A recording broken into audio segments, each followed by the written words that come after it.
that microphone. Hopefully it picks it up. All right, we're live, and I'll just put it over here.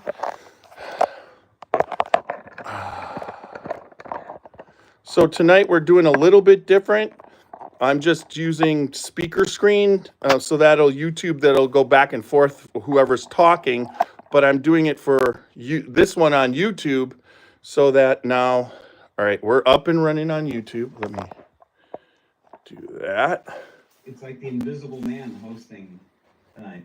Oh, there I'm back. Jeez. Did it fall on the ground? Yeah, I actually found it.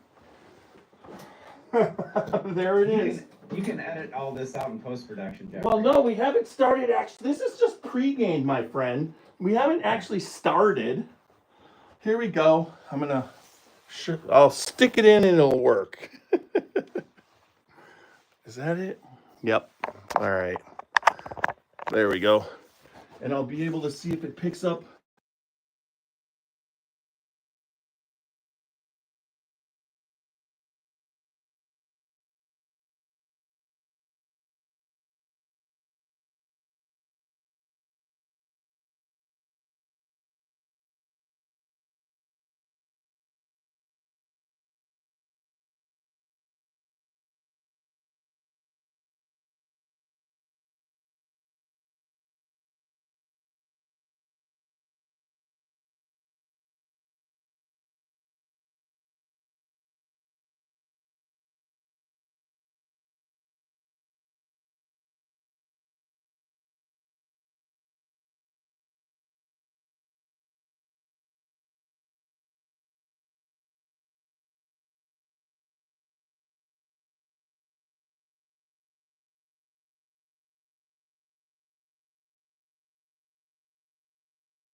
Remind everybody watching, this is the number 3 in the world. Hey, that's why we do this. We get the technical aspect going. Here we go. Let's see if it's going to work. I might have to pull it out. Nope, there it is. Remind everybody watching, this is the number 3 in the world. Hey, that's why we do this. We get the technical aspect going. Here we go. Let's see if it's going to work. Okay, there it is. I might have to pull it out. All right, now I'm going to do a welcome comment on YouTube. Thank you, everybody, for watching. Let us know where you're from and what you're sipping on, and enjoy the podcast. We monitor the comments. If it gets really, really crowded on the YouTube, I just send Walker over there, and Walker's always helpful to help me, especially if it's coming from Russia or we're getting a bunch of comments from China or whatnot, Randy. Walker will go over there and translate for us because I can't do the translating.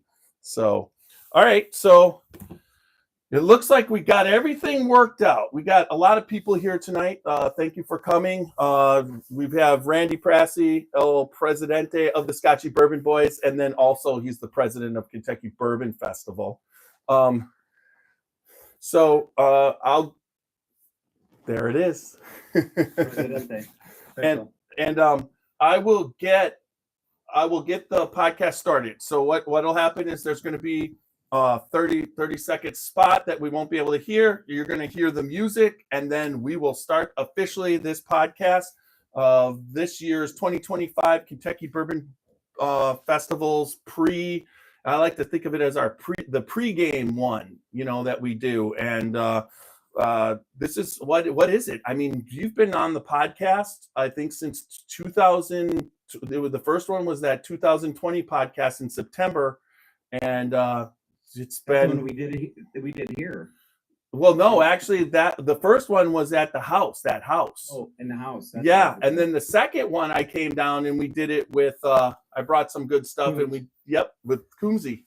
It's right here. He will always be Coomsey to me. He's part of the Scotchy Bourbon Boys also. All right, so I'm gonna hit the start recording. Let me yes, everything's working. Here we go.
Drinking bourbon, sipping on scotch. We get a little wild, it's sure fun to watch. We love what we do, we're drinking every brew. And it's all songs, but we're telling the truth. Yeah, we're the Scotchy Bourbon Boys. Raising your head, making some noise. Yeah, we're the Scotchy Bourbon Boys. We're here to have fun, and we hope you enjoy. We're here to have fun. Yeah.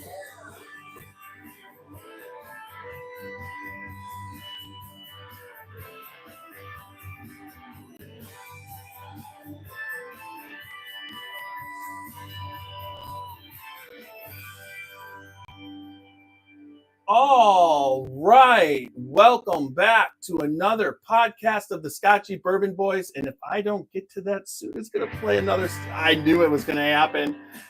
Damn.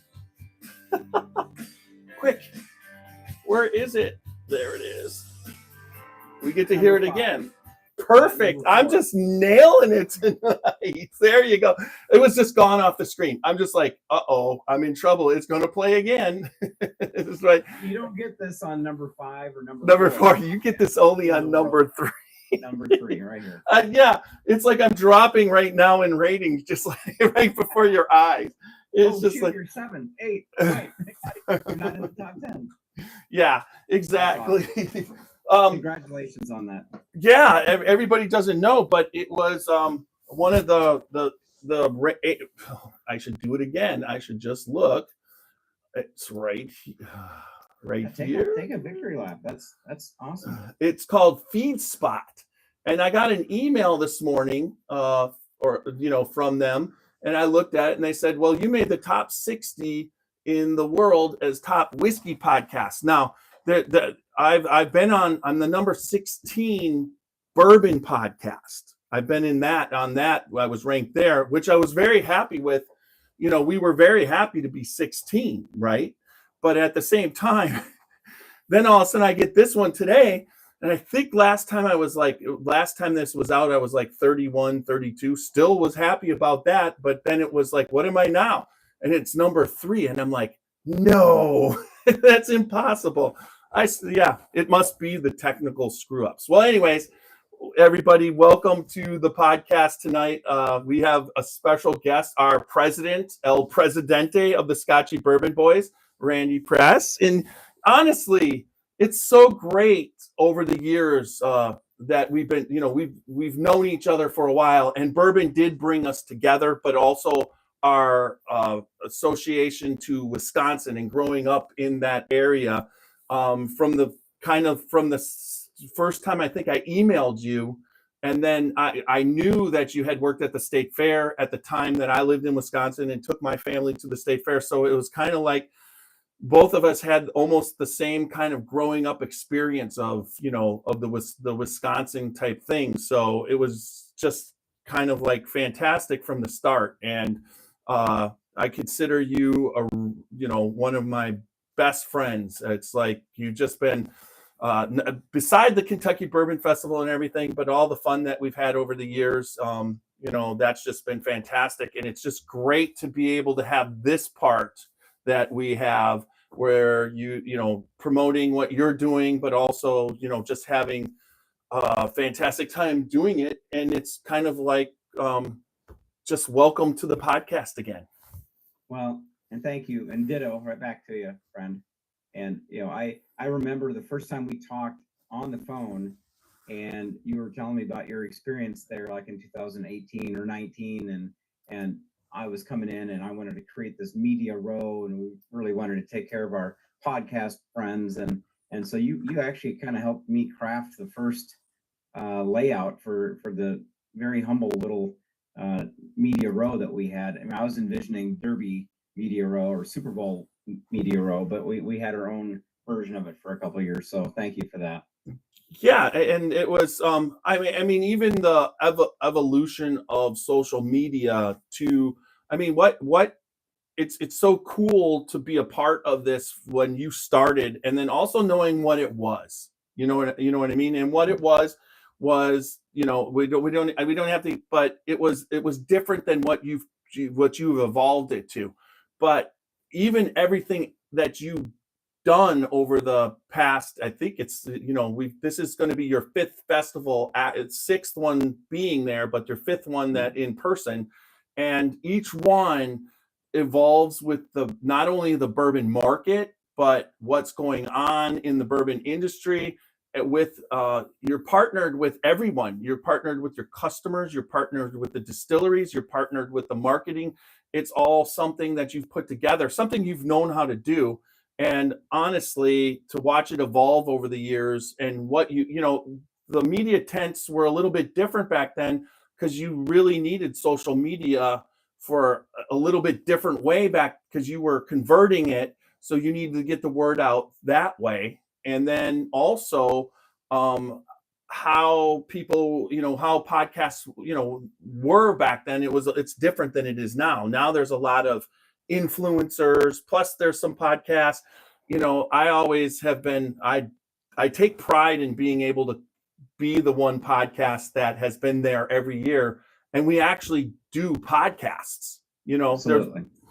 Yeah, and you know what? And that means so much to me because I can tell you in 2020 and even 2021 in some aspects, when I was telling people what we were going to do, we had yet to do it.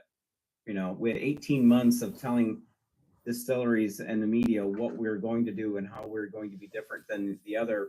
And we had to change. I mean, this wasn't Randy coming in and saying, oh, let's just change it. It was the distilleries telling us they were no longer going to be able to align with that festival in its current form, and that this had to be something that was more meaningful for them. And this was before the law, the laws hadn't changed yet. Sampling was important to them. The whole world revolved around us putting bourbon enthusiasts in front of them to get samples in the old Glencairns. And then when the laws changed again for sales, now all of a sudden, we're really important to them now, especially given the whole climate of the spirits industry. I've had that conversation a couple times in the last 2 days that it was great what we were able to do for the distilleries and the brands and putting that sips to lips and also along, creating that forum for people to buy hard to find bottles or new releases that aren't available anywhere until they come out during the festival. But that's something that's very important. And you guys were there early on, and I don't want to turn this into the big annual love fest, but you really were. All of a sudden, we have social media influencers and podcasters and traditional media lining up and emailing and reaching out to us now to come be a part of the festival. But you and a few others were there early on and were kind of early investors in helping us tell the message of what we're going to do and why. So thank you for that.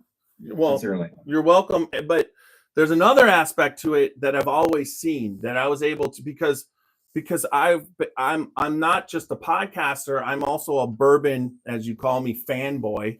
and I'm a fan of the festival, but I'm also a fan of bourbon itself. And part of, going out and growing this podcast into the number 3 podcast was meeting all the people. You go out and you meet people, and that's really, I will even say, even for the festival for yourself, it's not so much as you have the bourbon there, but it's the connectivity of what the bourbon leads to, and the friendships of everybody in the industry, whether it's the master distillers, the marketing people, the people who do the day-to-day stuff, the barrel roll, you're the barrel competition, everybody's there, and it's like a big giant family. That's just what it is. Most people you meet in this industry are fantastic people, but your vision of what you were doing, I could see as you could buy bottles or you could sell drinks and cocktails, that this festival was going to be something that you were going to turn it into. That's something that every bourbon connoisseur coming here for what I think is you can even go over the tickets prices. It's the 3-day price of that is such a deal. It's kind of like you walk in and you go to a theme park, and they're charging, you go into Disneyland, it's like $85 or $125 for a pass or whatever per day. And what this is it's that, but there's so much going on. You can learn, you can, go to the classes, you can go to the talks on stage, you can sip at the different places. All the master distillers are there. I mean, all the distilleries bring them out at least one of the days. And there's so much going on the whole time while you're meeting and having fun with your friends. And then there's special releases. And that's something that I've always seen. Initially, you had the single barrels, and the single barrels were all there. But I knew the distilleries, once they got their bearings, that there's just going to be releases that for collectors that you can only get at the festival, not just the single barrels. And that's key. I've kind of been likening what the Bourbon Festival has become, and I credit the distilleries 100% with our encouragement, but it's like the consumer electronics show. Like all the new release technology comes out during the consumer electronics show, and the Bourbon Festival is becoming that, where distilleries are seeing the opportunity to reveal, launch new product lines. And I tell the story all the time. Last year, Lawrenceburg Bourbon started the festival on Friday as Lawrenceburg, and then they revealed their new branding as the Larrikin at the festival. And that's very humbling for us, because we try to create that environment where the distilleries know the top fans of bourbon are there. So why not use Bardstown, Kentucky, the bourbon capital of the world, as that stage to do the reveals. So and everyone is starting to catch on to that, and it's taken a few years, but it's a simple model, and it's something that Steve Coombs and I came up with the first week. It's like, what are we going to focus on? Festivals, you got to have a focal point, and ours, it's the distilleries, it's the whiskey and the people who make it. That came out of that first meeting. We remind each other of that to this day. Every time we talk, it's about whiskey and the people who make it. The customers who buy the tickets are always going to be second to the distilleries. And that's the model that works, because as long as the distilleries know that we're reinvesting in showcasing them and creating that environment and putting the right people in front of them, they're going to continue to innovate and figure out new ways to get exciting, engagements. And so it's just it's a great model. It's simple, really. It's very simple. Yeah, and for the people that are just listening and for the first time, I mean, you're going to have a lot of information tonight. But what I always find is it's simple, but it's not. I've been to many festivals where either indoor or outdoor, where they have a table or they got a tent that they set up, and everybody walks around, and a lot of times you're talking to maybe a distributor locally or whatever, and those are fine. Don't get me wrong. But this is not that. This is Kentucky Bourbon Festival in Bardstown, Kentucky, and it delivers the Bardstown experience, and you have access to all the people that are there. You might not go to the Icons dinner, but guaranteed most of everybody at the Icons dinner who are speaking are at the festival at their tents at one point talking to the consumer. And that is something that is not, you might just have one distiller at a, at a festival or whatever, but it's just like, and then the way that the tents are set up and the whole system, it's like, it almost feels like you've permanently put it there, even though you break it down in 45 minutes after it's over. and think about it, like I've done before doing this years ago, I did craft beer festivals, and we would have 50 or 60 breweries, but never once did I ever have the head brewer, the master brewer, whatever you want to call it, from that brewery there.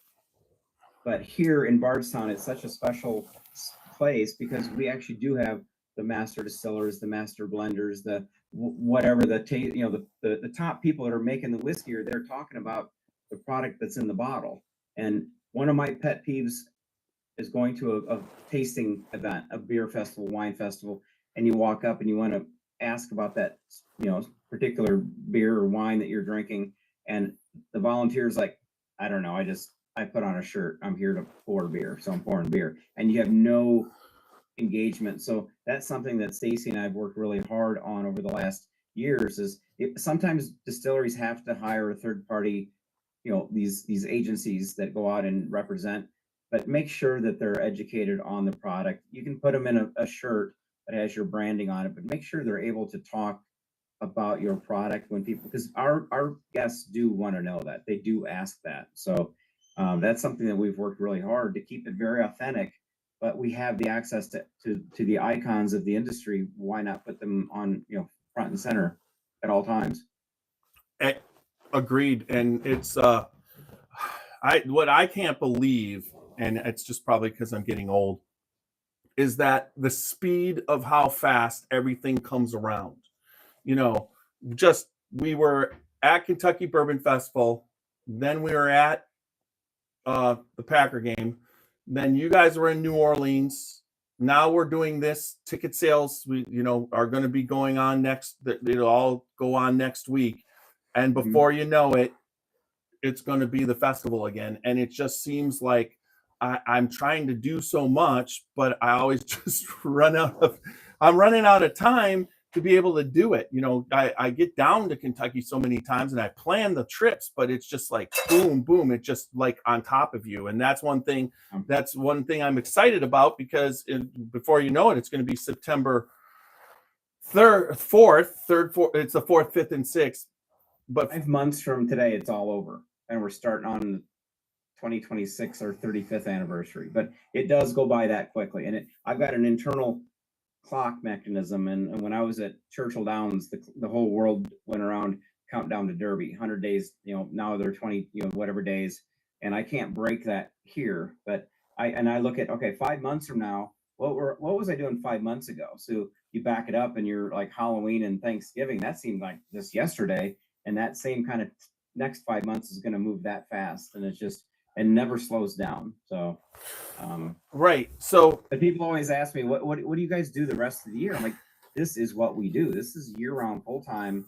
To do this, it's a small team, and I always joke that it's a small but mighty team. And Tiny, most of the players. I mean, they're very passionate and committed, and they're not doing it for the money. I can tell you that. I mean, they're doing it because they want to be a part of this team and the excitement that we get. So, and thank you for your part, because without you helping us tell the story, it's not. And social media and podcasts are absolutely what helps us drive ticket sales and subscribers to our newsletter, to get that insider treatment. When I started, we had 2,800 people, and we're putting out, it looked like a nonprofit charity newsletter, and it was the most boring thing ever. So we stopped that, and we slowly built it down. We're at 44,000 people, and we don't overmarket to them. We tell them news and insider information about the festival, and we don't take advantage of that, having that database available to us. But social media and our influencers, and obviously the podcasters. I mean, get in front of the people who are the biggest fans that are willing to dedicate time on an evening like what we're doing right now to sit and listen to, what you're saying and what we're talking about. So Yeah. And so honestly, I mean, right here is the advertisement off of the American whiskey, but that's the advertisement for the 2025. And that's the kind of stuff that you get. I really I love the newsletter. It gives you, it's always really well thought out, and there's a piece of artwork or a header, you know what I mean, and it just feels very, very professional, but it's just straight and to the point, thank you. But tell everybody, like, for all the people out there right now, how they can get on, because that's the number one question this year that I told everybody, I tell them, but I can tell them how they can get on that insider. It's not hard to do. It's easy. You go to kybourbonfestival.com, and of course you'll get the age gateway. Are you 21 or over? Yes, no. But then right there is an opportunity for you to sign up with your email, and then you're an insider. So when our tickets go on sale noon on the 16th next week, and all 44,000 people will have first crack at all the different tickets, discounted for general admission, but also for the VIP. Hold on. I got it right there. Next day, yeah. I put it up. Can you see it? And yeah. All right. Yeah. Yep. Keep talking. They can hear you. No, that's it. That's just easy to get in, and we don't overdo it. We've got such an extremely low unsubscriber percentage. It blows me away, but we don't overdo it. And so we'll have like Oris watches, the official watch, the countdown they're on there. Jacob Bromwell with their flasks as an official long-term partner. There's very few messages that we send out that are like advertising to buy a product. Most of it is just like, this is what's going on with the festival, and a month out we'll send emails to people like, your wristbands are on the way, here's how to activate them, and we get a little closer. It's like, what else to do while you're in town. So it's really trying to just hold the hand of the guests to bring them in and make sure they have a great time. And it's going to be something they'll never experience anywhere else in the world, and that's also important to us. And that's going to get you on that list that we're going to let's just go right into talk about the ticket sales going on next week. Yeah. And, we're every year, we talk within the team and at the board level about the ticket pricing, and I'm so sensitive to the ticket pricing that we pass on to the guests that, we go up $5 or maybe $10 a year to kind of keep it affordable, but we also put a lot more improvement into the actual experience to more than offset that $10 increase. And this last year in the off season, we had to have a kind of a difficult conversation with the distilleries and tell them, look, this event has grown so much that the expense is outpacing the revenue streams coming in between ticketing and sponsorship. And every single distillery said, we don't want to pass that on to the consumer. Let us pay more. So every one of these distilleries are stepping up and paying more to keep it affordable for the customers to come through. Because if the customers are turned off by the ticket price, then we all lose. The distilleries don't have those important consumers in front of them. We don't have the festival vibe that we're going for. So it was such a telling result from those conversations, and with mostly the big distilleries, but we had several of the craft, because up until 2021, the craft distilleries were not included in the festival. So, and I always say 2019, we had 9 distilleries out on that lawn. I was there. None of them were sampling or selling, and we grew it to 34 in 2021, and half of them were craft. So half of them were first timers, and that has grown to where we have 62 distilleries, and right about half are still in that craft level.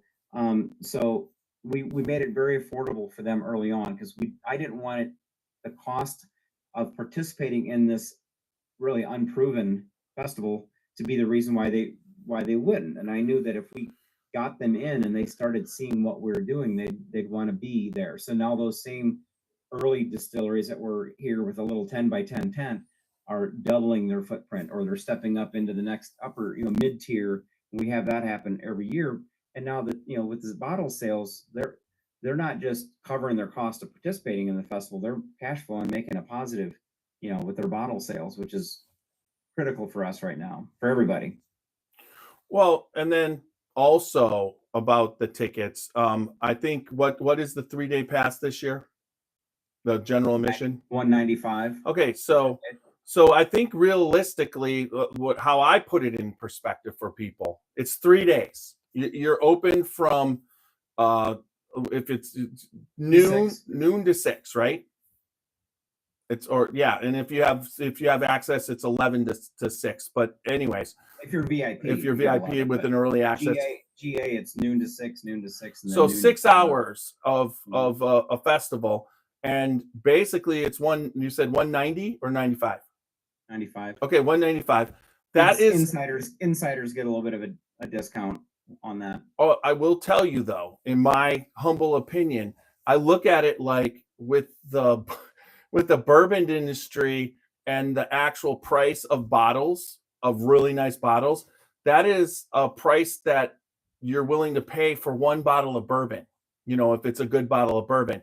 And this is for 3 days of drinking. I break it down. I take whatever the 3-day ticket and divide it by 3, and then look at your bar tab on what you've done for. You can have a $60 bar tab in 45 minutes at a bar if you're drinking some of the higher end pours that they offer there, and they're there. I mean, last year, I swear to God, Sweet Wheat from 1792 was they served it all weekend, all 3 days. You could walk in there and have a pour of Sweet Wheat. That is one of the, that's fantastic. That you don't even get that pour in a bar. No. So, you can't find it. So, and then you got access to, the releases and the barrel picks. And then this year, the last year not only was there the Kentucky Bourbon Festival picks, which I think there was 42 or 40, whatever it was. And then this year, but then the distilleries were doing the picks themselves. Like they would have 2 offerings. They'd have one that was through the actual team that you put together officially, and then they'd have one that they'd have there that was picked by them for the festival. And I've always thought that the festival picks were always fantastic, and I never saw it being a losing endeavor ever for the distilleries, because honestly, it's a Kentucky Bourbon Festival. You're from Kentucky. Whatever you don't sell there, you bring back and you sell it in your gift shop, and it's going to sell out like that too, because people who weren't at the festival would be like, "You mean I can have some access to the festival pick, even though I want?" And they'll buy that up too. It's just how we are. And that's why we always talk about that you're able to get whiskeys that you're not going to get anywhere else but at the festival, and the single barrel is proof, of that. And funny you mentioned that, because I just got the neck tags, or whatever you want to call them, for this year's night for Distillers Row. For the Distillers Row, just got them in today. So, we've done 6 or 7 picks already, and got another one coming up tomorrow. And yep, I had that one for everybody. That was last year. So, and then it allows the distilleries to have an expression that isn't ever going to hit a regular retail shelf at a bottle shop, and so our guests come in and they can buy that. And there's other distilleries like Beam will come out with something that they actually release, and it's not going to be limited release. They'll sell as many as someone wants to buy, but that's the festival now. It didn't used to be like that. Nope. But now they're like, open the floodgates and let them come in and buy as many bottles as they can legally buy per day. Why not? They've got more in the warehouse. So. Yeah. And that's just, and the big distilleries, they basically, I really feel Heaven Hill was the first one that first year that they even got it on Bourbon in the Air that night. They were releasing, and they had their private select that they released that night, and then the next day, and people went crazy because they had that ready for COVID, and then COVID hit, and they didn't know what to do with it. Well, they sold it, and that was like the buzz of the festival. They could sell, and so that's the same thing. They've really done a good job. I really think Heaven Hill did a good job, and then Jim Beam was following the next year, and then everybody else. Then last year it was fantastic, and stuff you can't get throughout the year is available at this festival, and it's not like they just have 3. Yeah. They Well, you might have to wait in line a little bit, but you're gonna get it still.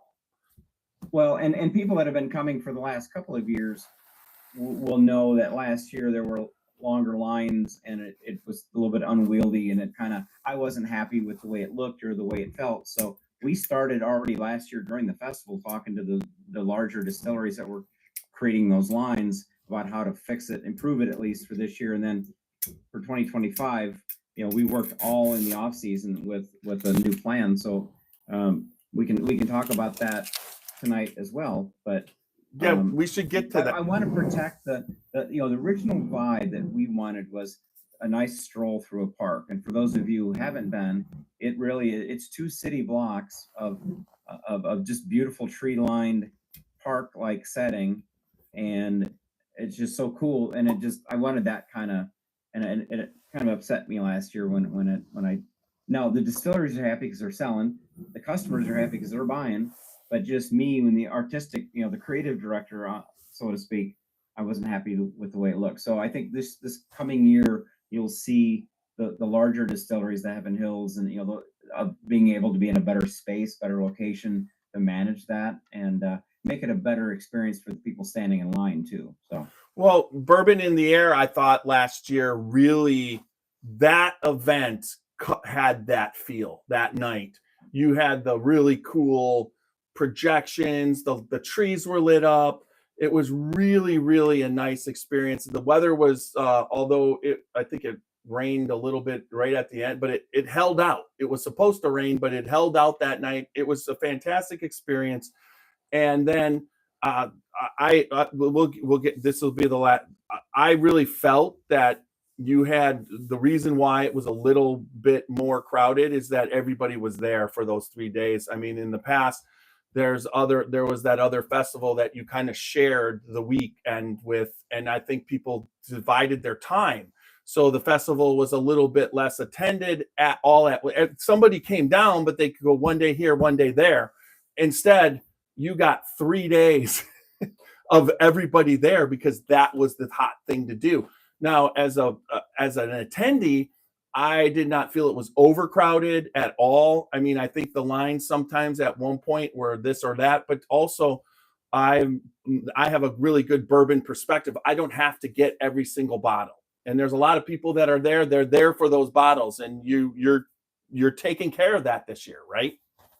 Yeah. Well, I mean, it's a combination of things, and people that have been there know we've got lockers that you can buy your bottles and put them in a locker for the day or rent them for the weekend and keep your treasures there and take them home with you. So we're trying to continue to add to that convenience, but also we're toying a little bit with some direct to consumer partnerships. I'm not really in a position to go too deep into the details of it, but if you like something and you have a QR code at that distillery, you can click and then buy it, and it'll be at your house when you get home from your Kentucky trip. So that's something new for this year that's going to make it easier for the customer, but also make it easier for the distilleries to sell more product and not even have to necessarily touch the inventory. So but in the coming weeks and months, we'll hear more information that we can share through our newsletter and social media about that. But the layout's going to be significantly different, better, more uniform on the main lawn. The church lot next door that 5 years ago was vendor parking, and then we went into food trucks, and then last year was kind of a mix of our marketplace vendors, the great tent, some things like that. This year, some of our top distilleries, the ones that have the longest lines, are going to be out there. And the great tent is going from just a traditional tent with no sidewalls or anything on it out in the grass to where it's going to be double the size. It'll be enclosed, air conditioned, broken down into 3 distinct different rooms for those programs. And instead of 2 events on Friday, 2 events on Saturday, and then the Michter's event on Sunday, we're going to have 20 events spread out through the whole weekend. And so these little faster, quick hit type of events where there's more hands-on sampling or cocktail, mixing and culinary, more chef demonstrations and things. So we're really trying to open that door. But people are going to be blown away if you've ever seen the church parking lot or any parking lot, and then come in to see what we're going to transform it into this year. It's going to be pretty awesome. It's the kind of stuff that I used to do for Kentucky Derby Day, but we're going to do it for Kentucky Bourbon Festival in Bardstown.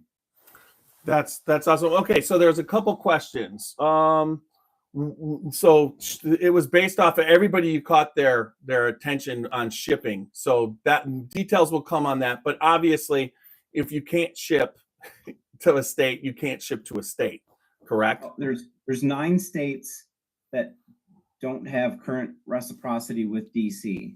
So the way this model would work is if you live in those 9 states, it'll be promoted. Everybody knows, they should know, if you live in one of the states that you can't legally receive, we'll know that. But anybody else, the 41 other states that we can partner and ship to, will be able to do that. So that's what the details will be coming. But if you're watching, listening, and you know you're in one of the 9 states that doesn't have the reciprocity with DC, then that's not going to work. But you can still buy and take stuff home. But if you live in one of the states that can legally receive shipping, then that's going to be an option there too. And I wanted to do that 3 years ago, before it was legal to sell, before the laws changed. I wanted to figure out a way for the distilleries to sample, and if someone really liked that, there was a QR code that they could tag on and save it on their phone or whatever. And this is what you're just enjoying, and then you can go to your favorite bottle shop or out to the distillery to find it. And then obviously when the laws changed a couple years ago to allow the on-site selling of these different whiskeys, but why not offer both? Why not do cash and carry from the festival, and why not offer the ability for them to buy conveniently and legally buy things and have it sent to their home, so when they get home, it's already sitting there. So now we still haven't had the deal worked out. We still have to talk to the distilleries, but our kind of general philosophy is, why wouldn't a distillery want to do something that's going to help them sell bottles? So, well, Sanford right here said that if you're shipping, he's going to buy double the amount. He's going to buy double the amount of bourbon. That'll double the amount of bourbon because he can get it home and he doesn't have to bring it home. So and thank you for that. That makes sense. Yeah. So talk about this year's. There's still going to be bottles like our single barrels. Yeah. There are going to be bottles that are in such limited quantity, the limited release, that won't be included in this program. So the couple of the larger distilleries that I've talked to today, their wheels are turning. Like, well, we can't put this, and this on there, but maybe we can offer something exclusive to online, and then they don't have to touch it. They don't have to bring it to the festival. They can sell it sight unseen, but it's got to have enough volume, enough inventory to make it work. But I think, and when we launch this, we'll be the first one to market, and we'll be the only festival of its kind to offer this. So I mean, I like being first, and I like to be very exclusive, and I want those distilleries to associate those sales and that activity to what we're creating here, in a bigger synergy. So, but yeah, it's gonna be a lot different than it was in 2021 for sure. All right, so let's talk about the sponsor this year. I've got that right here. I'm going to pour a pour of that. We've got the Angel's Envy, and I'm pouring it into my decanter glass that I got from the Decanter Club on the VIP. Pouring a little bit in there, and I'm going to sip with that. That was a fan. I'm going old school. I'm going back to year 1, 2021, the VIP Glencairn. There you go. Now, I will have to say this. I still have not got a Crystal Glencairn from the festival. I've tried, and it's eluded me. I've got decanters. I've got yes. You're always sold out. And then we've got the mixer, which is actually one of my favorites. Oh, that is beautiful. And then we've got that one. That one I got, I believe, last year. Wait till you see the one we're doing this year. You're going to be blown away. I've never actually seen it. I've never seen it in a cut crystal from Glencairn. So it's a little bit of a one-off that we are working with them on. But and I've got you a damn Glencairn. Yeah. Well, okay. But at the same time, know that our upcoming Crystal Glencairn tasting is going to be in June. in my basement. So it might be far enough out that you and Kay could come up and do it, but it's just for the people. There's only right now 17 people that have Crystal Glencairns, and everybody who has a Crystal Glencairn is invited to come up, and every year that's part of the club of having a Crystal Glencairn. Now it's like, just so you know, I figure you're going to look at it like the Packer shareholder meeting. You might go one time in your life, 1 year, it might work, but overall, but that's how I'm looking at it. But I'm going to do it every year, try and set up at least get 3 or 4 people to be able to be here so that I can do it. And then I'm going to basically share my best bourbons that I've acquired. Packers. Yep. Right there. Go back. Now, you need to get Scotchy Bourbon Boy Crystal Glencairns. You have one. I have them. I've got not Crystal. Yes, not you do. Crystal. You go look. Yeah, you do. You have a Crystal Glencairn from me. You're part of the Crystal Glencairn. I gave you one. It's in your little shelf where you kept it. That might have been the one that broke. I don't know. I'll have to look. All right, let's get back on subject. Yes. So we got Angels Envy sponsoring it, but let's talk about what's you talked about the setup, but let's talk about and whatever. Now, what's the cigar club going to be? I mean, that last year for me was an epic experience. So what's it going to be like this year?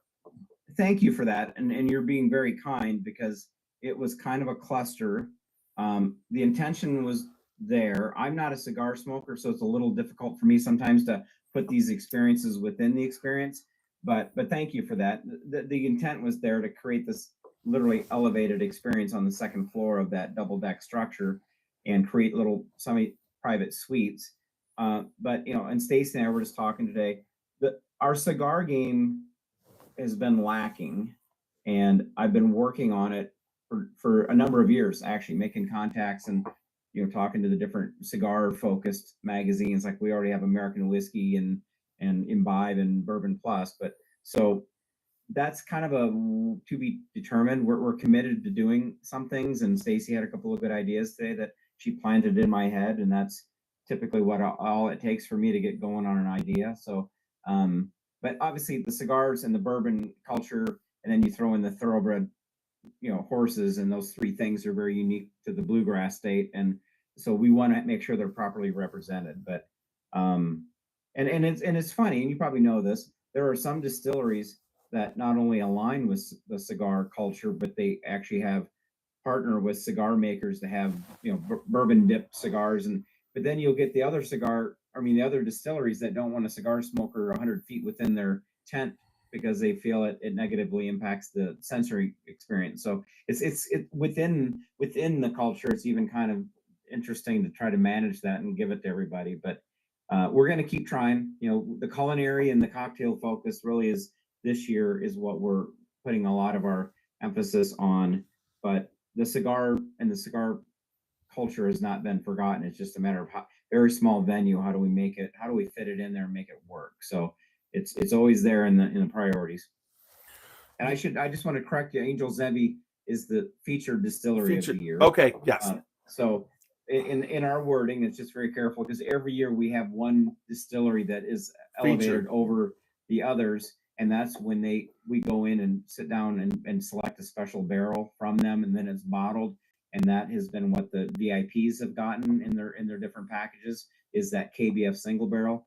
So this year is no different than that. But they also, as you can see on your own vest there, Angels Envy gets a little extra love from us during the year. Our River House Distillers dinner in a couple of weeks, Derby Week, will be featuring Owen, and Angel will be unveiling the Angels Envy, the official KBF cocktail of this year. There's just a number of things that we do that really kind of showcase them. And the cool thing again about this industry, I started with Maker's Mark, our very first single barrel. Bill Samuels was so excited about us finally making this change that he donated a barrel. And I'm like, well, what the hell am I supposed to do with this barrel? That's how our single barrel program started. And so every year, so Maker's Mark was the first year. And then we came back with Jim Beam and Knob Creek was the featured brand. And then we came back with Bardstown Bourbon Company. Last year was Elijah Craig, Heaven Hill. And this year's Angels Envy. So Well, it allows one distillery just to kind of step up and get a little bit extra love, but everyone else in the industry has been absolutely, no one's ever said one word about why do they get that. It's just everybody understands they've got their chance to rotate through. So I would say, though, after going to all the festivals, and Mhm. I will 100% say that Angel's Envy isn't my favorite bourbon. Was a lot of now this year with the cast strength that they put out, and I've had a couple, was when I've gotten excited about them. They've really upped their game, and that's Owen. but That's they've Owen. but they've always at the festival had they brought the A game. Last year they were the sponsor, or they were up in the cigar lounge. You know what I mean? That's who was up there. They had that spectacular kind of thing. It was really nice. It was a lounge. There was like little things kick off. I mean, like I said, with Stephen Fonte, to be up there with him, I think it was one of the I will always remember that experience. It was like one of those top experiences in bourbon that I've ever had. And Thank then you. it's the people and whatnot. But the first year they have a big huge bar with the chairs set up, and they have their own like cigar lounge happening right out there where you can smoke. And it's always, every single time, every year, when it comes to bringing the game and supporting the festival, how they did it, although they just did a fantastic job. And I have to say that I've always been impressed with what Angel's Envy has brought to the festival. And I agree. And I will tell you, through my learning curve, and I'm not ashamed to say, when I was at Churchill Downs right before I came on here, I had 5 bottles of bourbon in my collection, and it was all 5 of the annual Derby bottles, and I wasn't drinking them. So I came in and I immediately immersed myself and started learning. And Maker's Mark, the first, when I first saw him, I mean, everybody knows Maker's Mark. It wasn't exciting to me, but when I got to know the people, when I got to meet Bill and then Rob and then Thomas Bolton, and then you start going through and you fall in love with the product, and the product tastes that much better when you get to know how cool the people are in that family and behind. And I'll say the same thing is true with Beam. We get to know the team. They're friends. We go out and have fun when we're not talking business. Heaven Hill with the Elijah Craig stuff. I mean, we have fun with that. Bardstown Bourbon Company. Every time I ask them for something, I'll remind them, you're the only distillery that's never told me no. But we have fun and we play off each other. And then you get into Angel's Envy. Again, when you meet Owen, their master distiller, relatively new to the team, but what he's doing from the innovative side of things and their different finishes, I mean, you'll be blown away. And you get to know the people, and you absolutely fall in love with the brand. And it tastes better when you're sitting here with it in your glass than when it was just another bottle sitting there on the shelf. And I will say the same thing. I mean, Greg Snyder, products that he's been affiliated with, you get to know Greg, and you love Greg for what he does, and everything else that he touches just is that much more meaningful and tastes better. And that you go all the way down through. You mentioned Amin, earlier. Yep. It's just over and over and over again. You get to know the people behind the brands, and that's really the cool thing that I've enjoyed more, is just getting to know and be friends with the people that are making this whiskey, and then everything else tastes better as a result. It's you realize that it's a family. It's like each distillery is a family, no matter how big they are. I mean, there's some that it's whatever, but the people, just most of the people there are actually, in a lot of cases, they're family with each other. I mean, even the Beams, right. You've got the family there. You've got the family at Log Still. You've got all the stuff going on. And honestly, and when you get to be a part of that, and you understand that this is history. It's documented, because this part and this time is the boom, and that will go 100 years from now. People will be talking about the boom. We don't know where we're going to be, but that's just why it's so much fun. And I really think that the festival showcases this so well in a presentation unlike any other festival.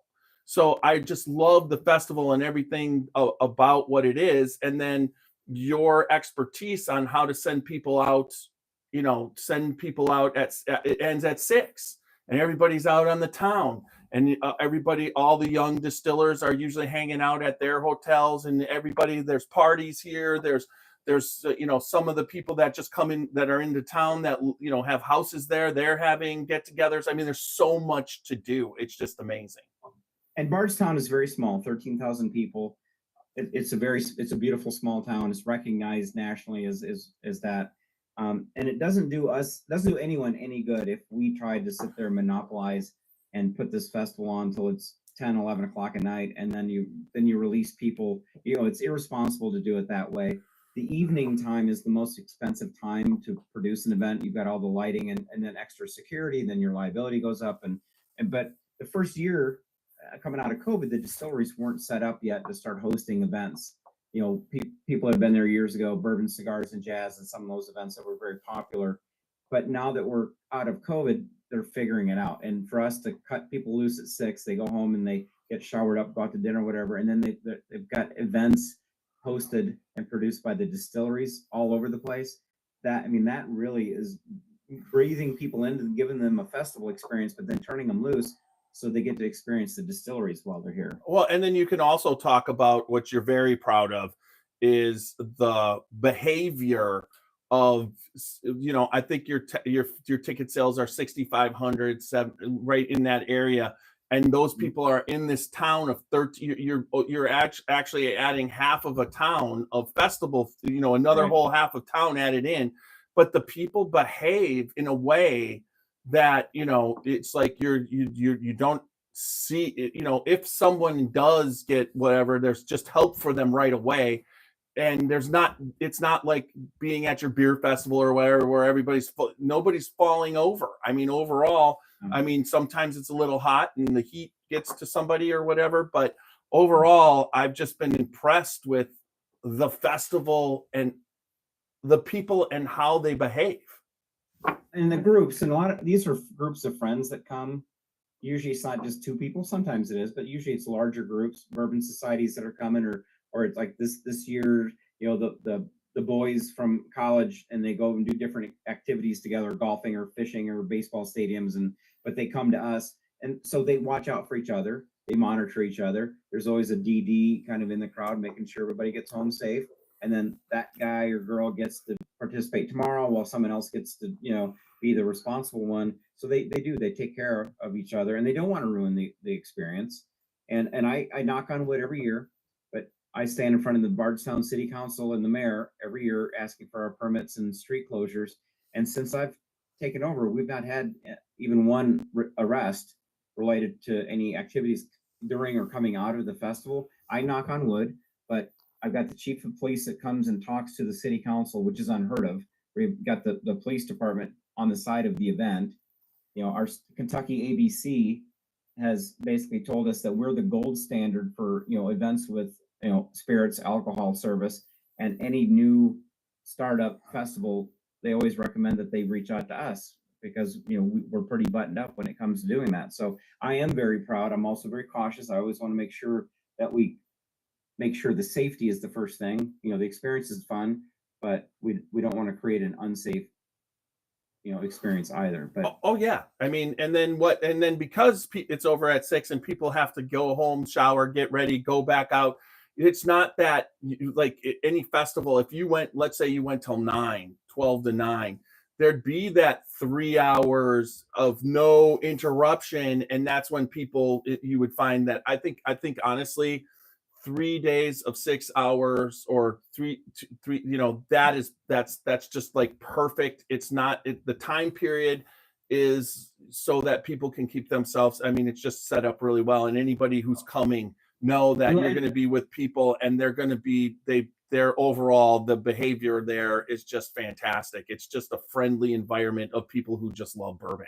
Well, the whole bourbon culture is based on the social aspect, right? Friends, new friends, old friends, whatever.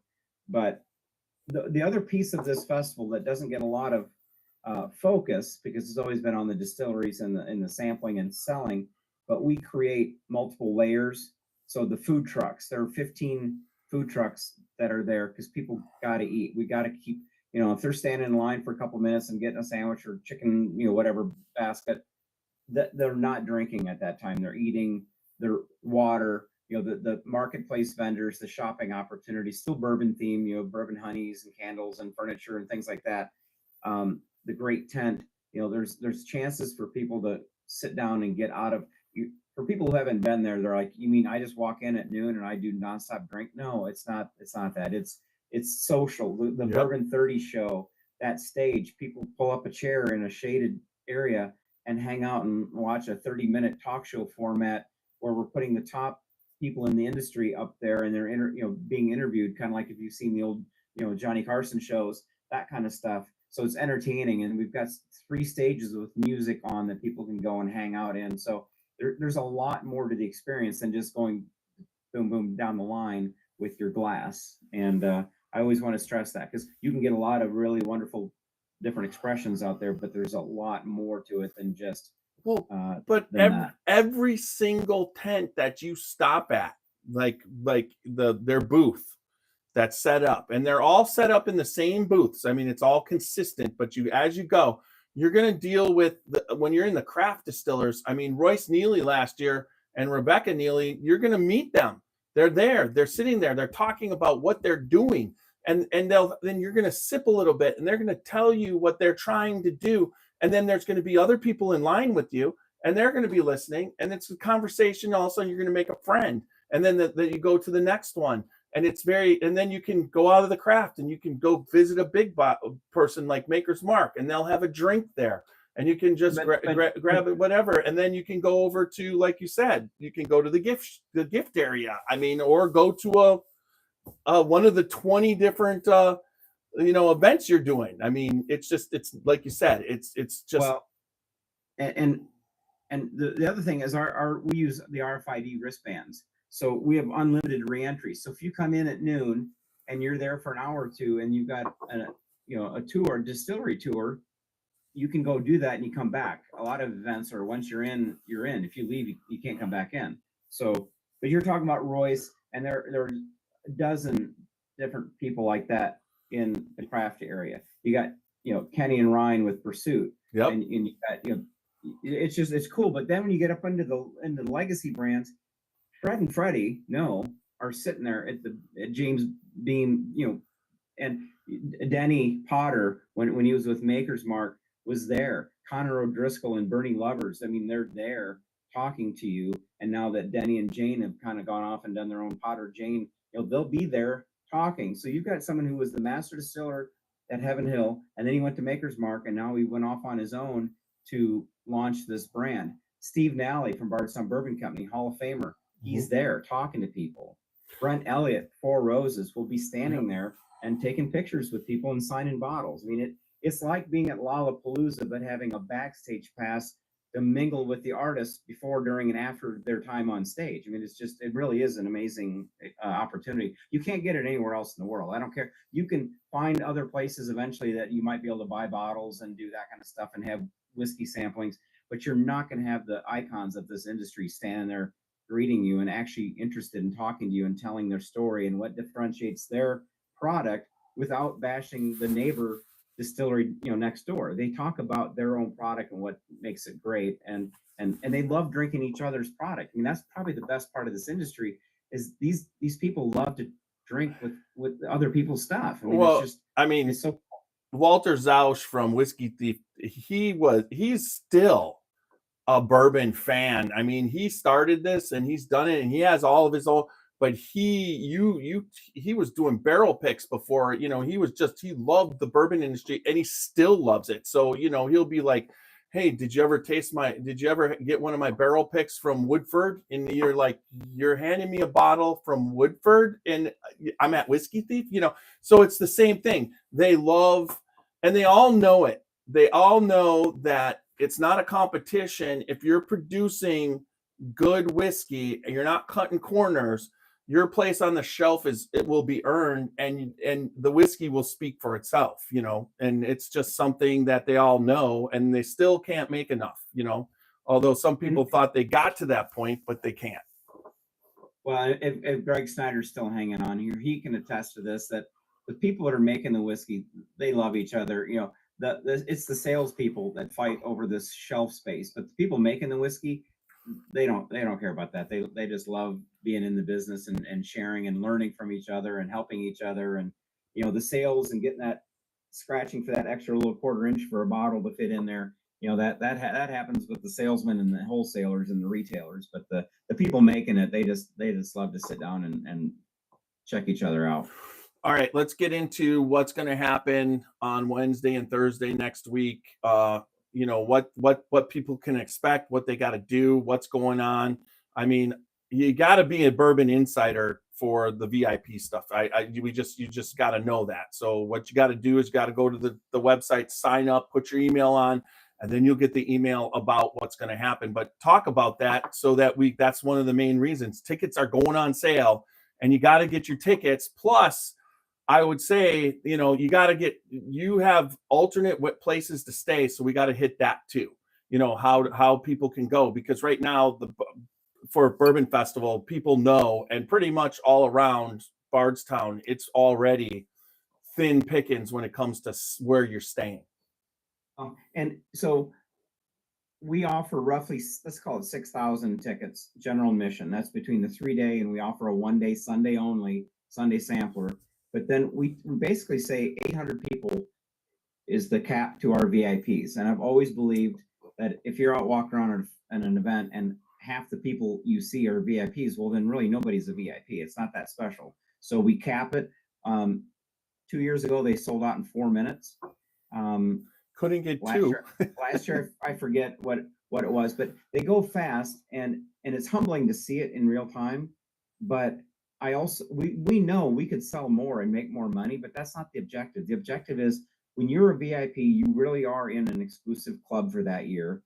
The VIP lodge, the large air conditioned, tent structure that we put up, 60 by 160 foot, climate controlled, 4 bars, catering all day. It really is an experience. And you come out in this porch area and you're overlooking the craft lawn and where the main stage and everything is. So, but we want that to be special, and we want that to be a very exclusive pub. So that'll happen on Wednesday at noon Eastern.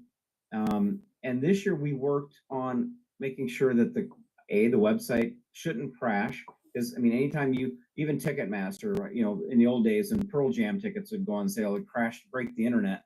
So we had some challenges there last year, and some challenges were like emails and the codes or links to get in. They weren't working right. So we spent a lot of time on testing that to make sure that should hopefully work. I'm going to knock on wood. But we added a 10-minute timer. So it turns into a little bit of a feeding frenzy, which isn't fun. We want it to be a little better experience. So when you cart your ticket or tickets and your other add-ons, you've got 10 minutes to go through and complete the checkout. That was a little iffy in the last couple of years, but this is the 3rd or 4th year that we're with Tixar. So we're kind of getting that. Our problem is we have a 4-day event. We have basically 1 or 2 days of this ticket on sale. And if it doesn't get done right, you've got 363 days until you can try it again and get it right. So we spent a lot of time behind the scenes trying to make sure this is seamless. So that will be Wednesday. You'll get an email ahead of time that says this is the link, or then the website goes live, and then it goes. And then if you didn't get in that first 24 hours, and there are discounted general admissions, so it's not just about VIPs, but for sure, if you want those VIP experiences, get in there quick. And then the general admission stuff will go on. But then the next day, anything that happens to remain after it got picked over a little bit on the pre-sale, then that goes to the public. And usually it's just the general admission tickets that we go. But again, we cap it off. So once we hit that 5,800 or 6,000 number, tickets have sold out every year because of that. We could always sell more, but it's not about getting more people in there. It's making sure we have the right number of people to satisfy the distilleries that need them, but yet kind of create a nice experience so we're not overloading.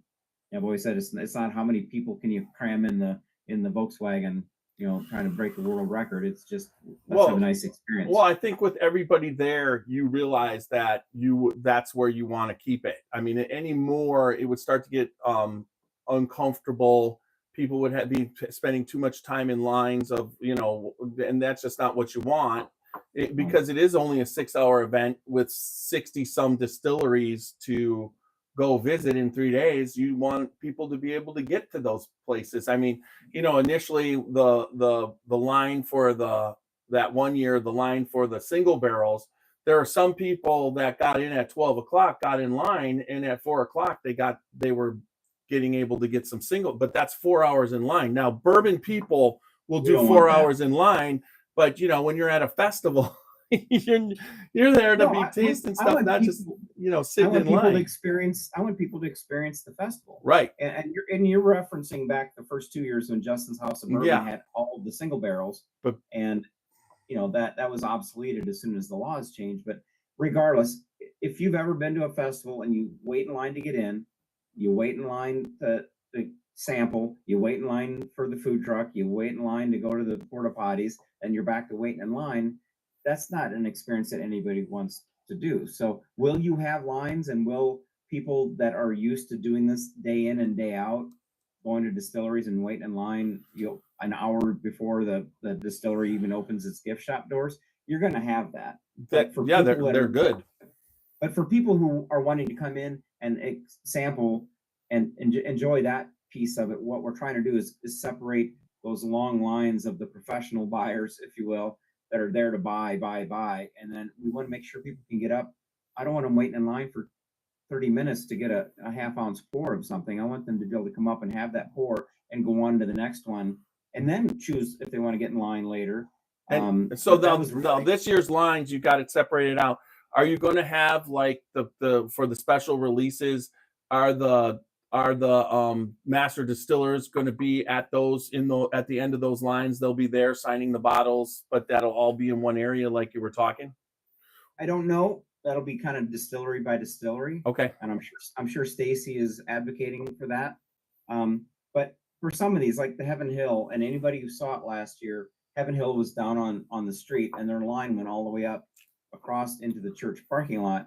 So this year we're putting them as the anchor in the church parking lot, and we're gonna, if you've been through TSA in the airport, it's not fun, but if the line is moving, at least but we have to do that, Z line back and forth. The line will move. We're going to provide cover as much as possible, so people are standing out there, have some shade and have a comfortable experience. Come on, just leave them out in the sun, especially those line dwellers. I'm kidding. I'm kidding. Unwashed heathens. Yes. But we're mindful of that, and we're talking to the distilleries about them having to be a partner in and making sure that it's clearly marked where they're sampling and where you're buying and what you're buying, because that was some people didn't even know what they're in line for. People that just wanted samples were commingled with people buying, and so we noticed that last year during the festival, and we fix it if we can, and then otherwise it becomes a top priority to fix this next year. So to their credit, all the big distilleries that were mostly creating the lines all knew that they wanted to be a part of the solution to make it a better experience. And if you can move people through, you can make more money. The distilleries can make more money if they manage their lines, and I've always maintained that. But it'll blow your mind. If anybody's been there even just 1 year last year or any one of the last 4 years, the layout this year and everything will hopefully blow their mind. Well, just an inside question. Is it the same crew as the Detroit crew there, or is it a different crew this year? For the most part, I think it's going to be mostly the same. I mean, 2 or 3 years in a row now. Perfect. I mean, Gary and Val, and basically it's the core crew. I love them. Those guys are awesome. Yeah, Ross, who you probably met from year one, he was here. Ross ran security for me at Churchill. He came in last year on vacation, and I gave him a staff shirt, and now he's director of security because he worked all the festival. He didn't actually get to enjoy it, and that's just what we do. You do your podcast thing, and all of a sudden now you're down there for 2 or 3 days helping, unload distilleries and get them set up. So we that's part of the whole thing. I mean, that's what I love about it, because if you're helping set up, you kind of get the lay of the land. And then, but like you said, I come as a podcast, and I look at it. You guys are very generous on what we're allowed to have access to. So we're always want to do our part as far as promotion, stuff like this, mentioning everything, but also promoting, I put everything you put out on Facebook, we share with the group and everything and put it out there, because we want people to come, but then once we're there, this is an opportunity for me to have access to everybody, either make relationships with the distilleries and go to the distilleries and podcasts or whatever. So we're working. And I was there in 2019. I'll probably have to take one festival at one point where I just go there.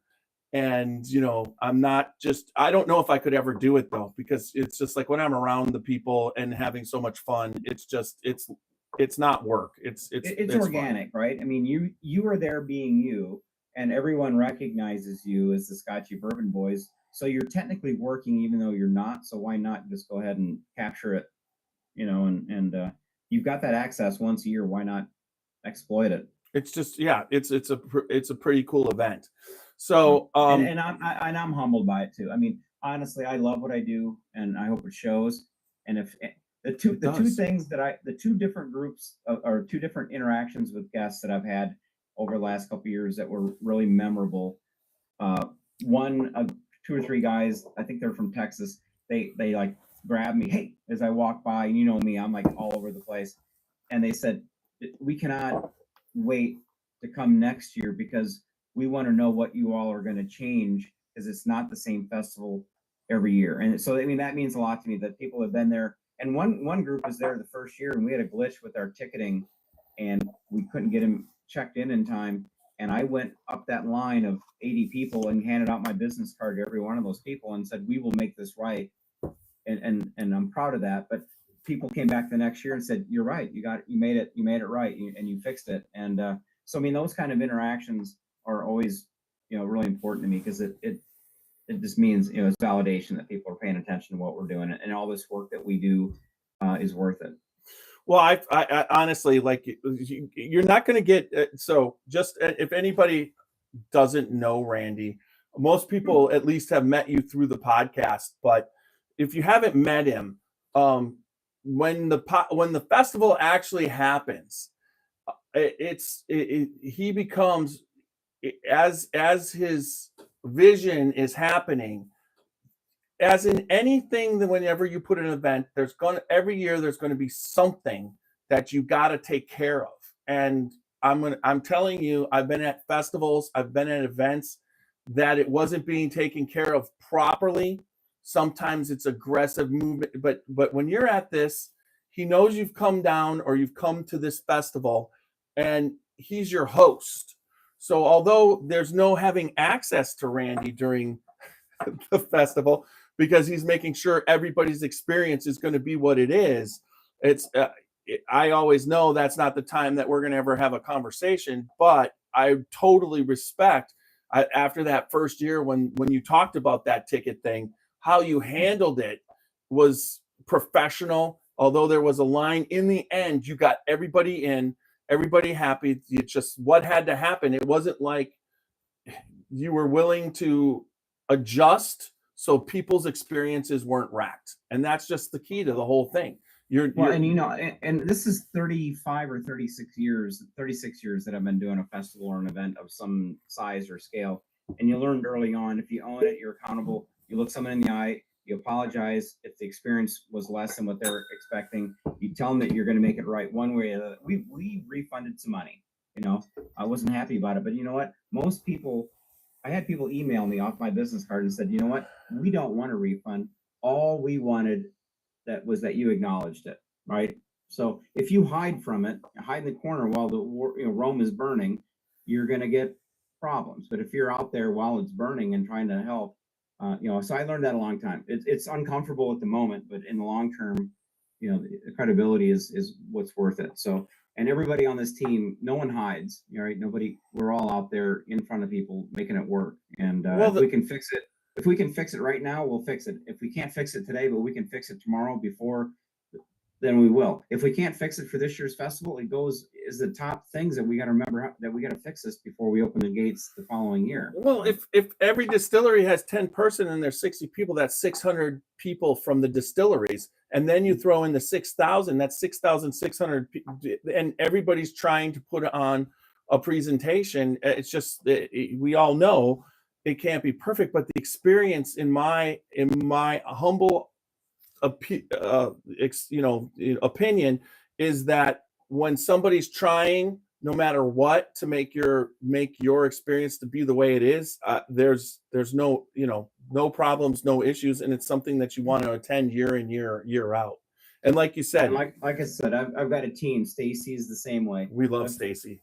I had never met Stacy before, or maybe once, but she was here as a volunteer running around. And I'll tell you, the distilleries that knew who she was says, you got to get her on your team. The ones that didn't know were like, whoever that fireball is running around here, you got to get her on your team. So the message, was consistent. So now she's on team. This is the third festival for her. She's in charge of all the distillery relations and everything. But we've got a team of people that you may never see. Megan, she does all of our box office and all of our marketing and social media posts, everything you see. Steve Coombs does all of our educational things. We've got Tara on our team that does all the hospitality, catering, bartending. That how important is that to that experience? But these people are unsung, and if they didn't have a different color shirt on during the festival, you may not know, what they're doing. So it's not me. I mean, there's probably 10 of us as kind of the core team that put this thing on, and it's grown. The team has grown because the festival's grown. But well, yeah, initially, I remember your wife on that first festival when it all was going and the bracelets weren't working the way they were supposed to. She hopped in and helped out, and the same thing. But now that you have, I love that you have Stacy, because I met Stacy through you, but mainly the first time I really started talking to her was at the barbecue out at Log Still, the Bourbon Capital Barbecue, which was a fantastic event. That's when I got to meet Antonio Freeman. I was like in heaven. And then, but I met Stacy, and then I kind of got to talk to her. And then, she showed me around. She was working at Watch Hill proper, showed me around there at the whatever. And then all of a sudden, when I knew she was on board with you, because she was helping volunteer, you just knew it's what you needed. It was the person you needed because of what she's been able to take care of. And that's a cheers to Stacy. She's, I can bother you about just random fun stuff now. I don't have to, because I can go to Stacy and a lot of things. One of the things that we really greatly appreciate is being part of the barrel pick this year for Woodford Double Oak, one of my favorite bourbons. And me and CT were part of that pick with Steve Coombs. He does a wonderful job with Stacy, but Stacy does those picks, and she has such great teams, and the bourbon they pick is worthy of the Kentucky Bourbon Festival. Thank you. Well, and I just was thinking, and Stacy maybe not even remember if she's still on here, but Stacy is as so important to me that I was in the hospital in 4 days with whatever it was, pancreatitis. We had that, yeah. And I was writing her. I wrote and emailed her offer letter from the hospital bed, because I wanted to make sure we got it done so we could go on. So I just remembered that. Kate's in HR, so she was helping me write the offer letter while I was laying there with an IV in my arm, and I'm laying there on morphine. Maybe I should blame the morphine, but but I mean that's how important our team is. Steve Coombs, I met him on day one. My first day in the office, he was sitting in what is now Stacy's office doing an interview for a book he was writing, and he came out and we hit the ground running. And every single person that's been on this team has been some kind of a non-traditional way of meeting and then having them come on board with the festival. So each one brings their personality. Each one brings their personality. But I will also say that just remember how helpful Stacy was when you decided to try and burn your face off like 2 days before the festival. Do we have to bring that up? Stacy was helpful with that, and then she's on crutches as she tried to help herself a couple months later. And yeah, we basically have joked that starting June 1, we're just going to wrap ourselves in bubble wrap and not do anything physical. But yeah, thanks for bringing that highlight of my life up. Sorry. Hey, you know what? That was Labor Day Monday. Burnt half my face off, and I was still there to run the damn festival. Oh yeah, you had that nice tank hat, and then it was keeping your, I mean, honestly, by that time, it was pretty well healed. It wasn't like you were like mutilated, but at the same time, you knew you couldn't get sunburned. That was one of the things. Yeah. The ER doctor says, "Hey, Randy, no sun for the next month." I said, "Okay, I got 11 months of the year that I can do that. This month is not one of them." And that's when I went online and to Amazon and found the big brim hat. And every meeting, I'd find myself standing out in the middle of the sun. I'm like, you know what? Let's scooch over here 10 feet. Let me stand underneath the shade tree. But we got through it. Yeah, but that's the thing. I feel that every festival defines itself with events that lead up, but you're so passionate towards this festival. And people like, well, it's like every year you're researching for something, how to make it. Now, do we have a double-decker tent happening, and what's happening how is that working this year? Because I'm excited about it and I want to hear about it. If anyone saw the double deck structure last year, it was the first level was our own merchandise, and upstairs was the cigar lounge we talked about earlier with Angel's Envy. But it was really kind of a model home. I sprung for it to have it there, get people talking about it, and get distilleries to notice it. So this year we had 3 different distilleries that were all interested in doing it. Whiskey House of Kentucky, which is David Mandel's amazing production distillery, is doing it. So they're going to have a lot of the brands that they produce, so they can legally be there sampling and selling on the first level. And then there's going to be some kind of yet to be determined upgrade, maybe some barrel picks and those kind of things there. But yes, that double decker will be there. We've got another kind of a really cool structure that I think is going to come through, but I haven't heard the confirmation yet, so I don't want to jinx it. But there's going to be some larger footprints, bigger spaces, patios involved, so people can actually hang out with these different brands. So we're kind of clearing things out to make sure that the main lawns, the main part of the venue is just for distilleries, and let them really grow. So the double decker will be there. The media hospitality tends to be slightly different. Caskex that just signed on today, they're coming back in a big way. So they're going to have a kind of a front porch where you can come up and talk, and then the back half of their structure is going to be an air-conditioned speakeasy that'll be kind of an upgrade that they can invite people into. So everybody is starting to get it. They're starting to see the opportunity and the quality of our customer, whether you're a one-day Sunday ticket holder or at the top level. And we didn't even talk about the new President's Club, and I'd like to in a minute, but whether you're VIP or not, last year Oris watches came in, the official timepiece. These watches are $2,000 to $4,000, let's say. They came in as a sponsor. They set up the Airstream, the really cool Airstream trailers, and they said if they sold maybe 2 watches during a 3 or 4 day festival, they consider that a success. They sold 4 watches on opening night. We didn't even open yet. So they're back in a big way this year. But the emphasis there is, Jacob Bromwell flasks, them. The Oris timepieces, Clayton and Kroom leather goods, they've come on. And I've actually put Clayton and Kroom and Oris together. So Clayton and Kroom here in Louisville is going to be making watch bands for this international Swiss company, Oris, in a limited run. The Retro 51, the pens that we did last year. It just is to underscore that if you're a bourbon enthusiast, you're a bourbon consumer, you also appreciate nicer quality items across the board. And that's kind of why that works. So we're bringing together bourbon enthusiasts, but we're also kind of helping them, get exposure to some other high-end consumer products. And so I'm pretty pumped. But whenever you think it's time to talk about this President's Club. Well, okay. So one of the things that people like the distilleries, and what I've always known is that, and it took them a while, but your brand marketing too is the people that are there, that come to this festival, and that you've been making it a destination to come to this festival, are the people that buy that kind of quality, that are interested in that type of quality. And,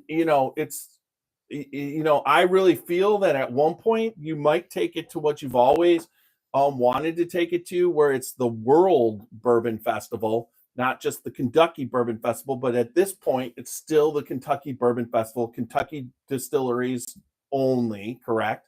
and that's what it is. But as you keep going, these people that come in, this is where you get these people. This is the event for those people. You have 6,000 people that are on the that are just bourbon enthusiasts. You don't have a lot of people who are there that are they're just, now some people could be beginning, and if you're a beginner, it's a great thing to get general admission and walk around and taste. But from the people that are there, most of the people are well within the bourbon culture, and you present to them the coolest things that the bourbon culture offers, whether it be high-end bourbon, the barrel picks, which every distillery wants they're putting out their best barrels, because this is the showcase. When people walk away and they taste those and want to come again, that is like, holy crap, I tasted this, and this is Jim Beam, or this is Heaven Hill, or this is Angel's Envy. I want to buy that the rest of the year on the store because I really liked it at Kentucky Bourbon Festival. And that's really what this is about. But like you said, you personally are doing the merchandising of the higher quality stuff because you appreciate higher quality stuff and you're putting it in, but you also have convinced them that this is your market. Yeah, and I believe in the quality of the consumer. The Jacob Bromwell story, I emailed them right after I first started. It was like maybe during COVID. Hey, I'm the new president of this festival. This is what we're doing. And I sent the email, and the president of the company was a small company. He got my email, and he jokes to this day that his finger was on the delete button on his email. And for some reason, he said, I didn't delete your email. And I replied, and he said that was one of the best business decisions he's ever made, because they've been with us 5 years now. They do some sales with our customers. People would come up to them when they're here and, hey, you're the flask guy. I've got every one of these flasks, and they'd show pictures on their phone of this like wall of Jacob Bromwell flasks. And he said it just blew him away that here's the CEO of the company, and he's coming here to Bardstown, Kentucky. Oris, the president of Oris North America, comes to this festival and works their Airstream trailer. The senior vice president of sales and marketing for Oris worldwide is here at the Bardstown, at the Bourbon Festival, meeting people. The ad agency that I used to work with Oris is no longer on our Zoom calls. It's the president and the vice president of the company that I'm doing Zoom calls with, because they love our customers. It's a shared, alignment. So there's so much more out there to build on, but it's kind of cool to see it happen. Okay, so you have your merchandise tent, and every year it gets better and better. I will always ask you to order more 3XLs because it's most of the time I have to ask them and then order. So that's all. That's my only request: more 3XLs. But at the same time, is there a point where you see the distilleries being able to sell some of their merchandise? We encourage it. So they can bring merchandise now and sell like T-shirts and stuff and whatever. Like, the first year I was there in 2019, the Maker's Mark and Buffalo Trace had 2019. They had like a huge store. Like you could buy Blanton's toppers and whatever. It was way different. Okay. But if that's available, that is one thing that I always felt that they should have a special merchandise for themselves. They were doing that because they couldn't sample and sell whiskey. You're right. It was a gift shop with a bourbon festival without whiskey. So when I first got this converted, they asked about, and we had a contract, and we don't need to get into that, but our merchandise partner was exclusive, so the distilleries couldn't sell wearables, hats, sweatshirts, T-shirts. But we got out of that and got a new contract. But even then, I want the distilleries to focus on, this is what you should be focusing on. The whiskey. Not taking your time to sell hats. If you figure it out and the engagement is there, by all means, sell a hat, sell some glassware, whatever. But we don't want to turn this, like I always call the Rock and Roll Hall of Fame in Cleveland the world's largest gift shop, because there's so much more emphasis on buying stuff at the end of the tour or equal to what's in the actual Hall of Fame. I don't want to be that. I want us to be focused first and foremost on the whiskey and the people who are making it. And the merchandise stuff, whatever, you can figure out a way to sell it, or go to their, go to the actual, the distillery. Go gift to shop the and buy distillery. online. Yeah. And not that the distilleries aren't right there. Well, and some will do it. Yeah. And the cool thing is, some of the distilleries are doing their own staff uniform shirts or hats, and incorporating the KBF logo and stuff on it, which is what we're trying to do. But I would love nothing more than to have a Beam or someone to do a really cool graphic T-shirt that has us incorporated into the design. We're not Right. there yet. No, Maybe one day. yeah, that's the cool thing. That's what I thought. It's just like a special piece of merchandise, like whether it be like Maker's Mark hoodie with the Kentucky Bourbon Festival that you can only get at the festival, where people would like, yeah, I want that. So that's always what I look I forward like to. that, but at the end of the day, I'd rather have someone walking out Well, saying, I got this. or I got a cellar aged, yeah, like I did last Yeah, year. you know what Yeah, I mean. you're excited about that. So Yeah. I agree. So, but the Oris President's Club, we're talking about the quality of consumer and There we go. and all the potential. So last year we had my brain, and Stacy and I kind of like, how do we do something where it's actually a year-round engagement? It's not just the 3 or 4 days of the festival. We've got a small core, very exclusive group of people, but we have an opportunity to touch and have them in front of us more than just that once a year. So out of that came the Oris President's Club. So this year, 24 people in the world will have an opportunity to have this package. Number one, you get a watch, probably a $4,000 MSRP watch. You get all the VIP, the top VIP in our Brindiamo penthouse, the 3rd floor that just had $175,000 worth of renovations, including a bar. Those 24 people will get a reserve table and chair up there for the entire weekend. They'll have their own reserved locker. They'll have their own private bartender. The Rick House restaurant in the basement is going to be doing the catering. So it's not going to just be like a wedding reception type food. They're going to elevate it. You'll have that access the entire weekend. That's exciting. It's very exciting. Then housing, you talked about getting a hotel room in the area. The new Trail Hotel that is just about ready to set to be open, probably the highest end bourbon themed hotel accommodations resort really in the area, will be open. And it'll include 3 nights, Thursday, Friday, Saturday night in that hotel, and an exclusive shuttle back and forth from the hotel to the festival grounds and back all day. And if someone happens to be staying at the Trail and are going to the festival, they can't jump on this. It's just for those 24 people. If you don't have the right wristband, you're not getting on the bus, no matter how much you talk. That's just during the festival. And then in the fall, this winter, Chris Morris, Master Distiller Emeritus from Brown-Forman, Woodford Reserve, is a member of the very, very exclusive Pendennis Club in downtown Louisville. Mm-hmm. He is offered to host in the Rathskeller, the basement, the Rathskeller. I've been there. A special reception just with these 24 President's Club members and board members and some other things. That'll be in the fall. And then in the spring, we have a distillery experience. We're not really quite to the point where we can announce what it is, but it is someone who loves what we do and offered to be a part and offer something exclusive to this small core group. So that will be in the spring. So it'll probably be some kind of a barrel pick, but really kind of an immersive experience with the master distillers, and it'll be an amazing thing. So we're looking at doing, so it's 3 times a year minimum that we'll have this activity going on. And so it's $6,995 per ticket, or if you go into a couples, and it can be 2 dudes, they're doubling up in a room, there's a slightly lower price because you're not having to have a hotel room for each of those people, or a husband wife. A husband and wife, two buddies, whatever the case is.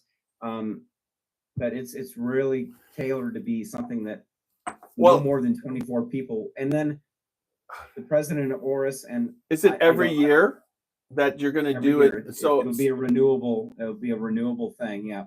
And then the president of Oris, and I've got the title of president. I don't carry myself, I don't think, like a president, but we'll do a private reception with them. Stacy's working on something really cool, like an insider for just the President's Club, 24 members, to do some kind of a little brunch and a meet and greet with one of our top master distillers and that. So we're testing it. It's not about Well, we're not trying to make a lot of money on this. If you really look, because we're having Oh, to pay yeah. the hotel, we're having to buy the watches, albeit at a discount from MSRP. Yes. There's a lot of expense to putting this on, but if people have been saying we want this exclusive ultimate experience, this is the year that we're going to try it. And if it doesn't work, we'll adjust it and It's gonna come work. back at it. But it's something that we wanted to offer to 24 people in the world. And 85% of the people who come to this festival are from outside of Kentucky. We do have an international following now, but we'll see. But it absolutely is not it's not a big money grab. It's not trying to see how much these people will spend. It's an providing an experience. that I mean, that's the price of a Disney vacation. But what I'll tell you is about this, what you just explained it so well on the podcast. I will say that I'm hoping that it's successful because I'm going to start saving today. So me and Roxy, when I don't come as a Bourbon Festival podcaster team one year, I'm going to do that.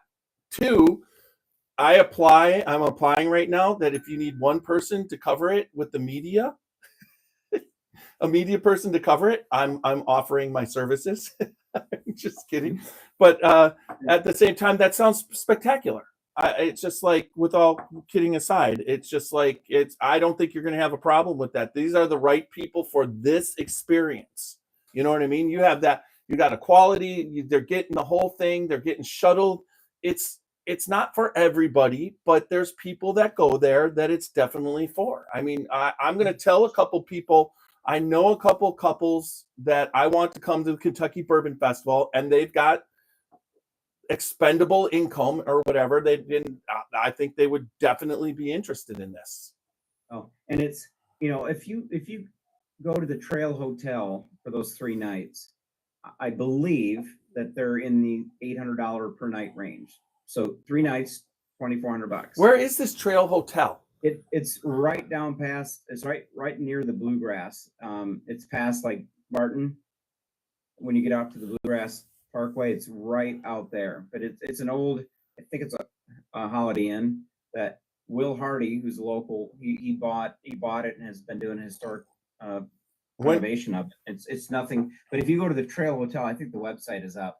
But it's bourbon themed. Every room has got a different theme. I mean, and they're doing the hydration, they're doing all of the like massage, every resort type thing. So if you say $2,400 rate, rack card, anybody who's not a President's Club is going to pay $2,400 just for those 3 nights. Well, I mean, it's Bourbon Festival. I mean, watch is $4,000. I mean, right there between the hotel and just the watch.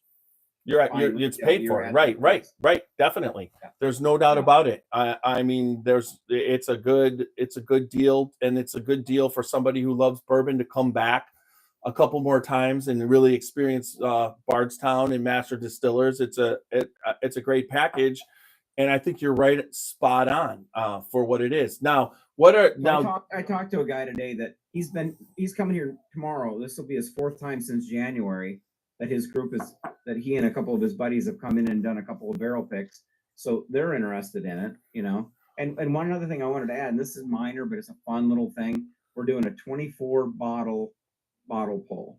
So we're going to get 24 random bottles and build a special case that has 24 different cubby holes in it and number them. And then every one of these 24 people will get a number, and whatever is in that slot is their bottle. And it might be a $80 bottle, it might be a $400 bottle or something, but just kind of add a little bit of randomness to it and make it fun. And just that alone, I think Super Nash will buy in, because he'll pull the $400 bottle because that's what he does. Yeah. I know, but I mean, it's just trying to be that really cool. And the first year of this festival, the VIP was upstairs, and you've been in there recently and seen the renovation. Oh, yeah. Bar. It's I was climate controlled. It's got 2 restrooms. I mean, it's really a beautiful space. So 2019, when you weren't there, I bought the VIP I got the VIP package because I saved up every single cent for 2 years, and I bought the VIP. I went to the auction. I bought the whole thing. And what it is now, the Brendiamo Penthouse, opposed to what it was before. Before it was nice, but this is next level classes, whiskey competitions.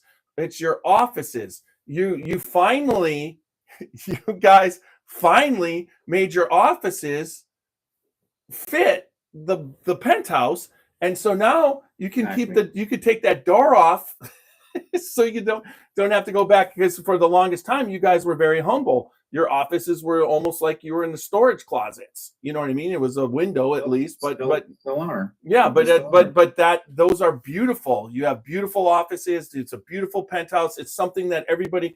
It has a. You guys do that whole thing there right, and I've been there, courtesy of invitations to be there for events and for helping, and everything is done. Stacy does a great job. You do a great job, and it's a place that people that are in the bourbon world should want to be. I agree.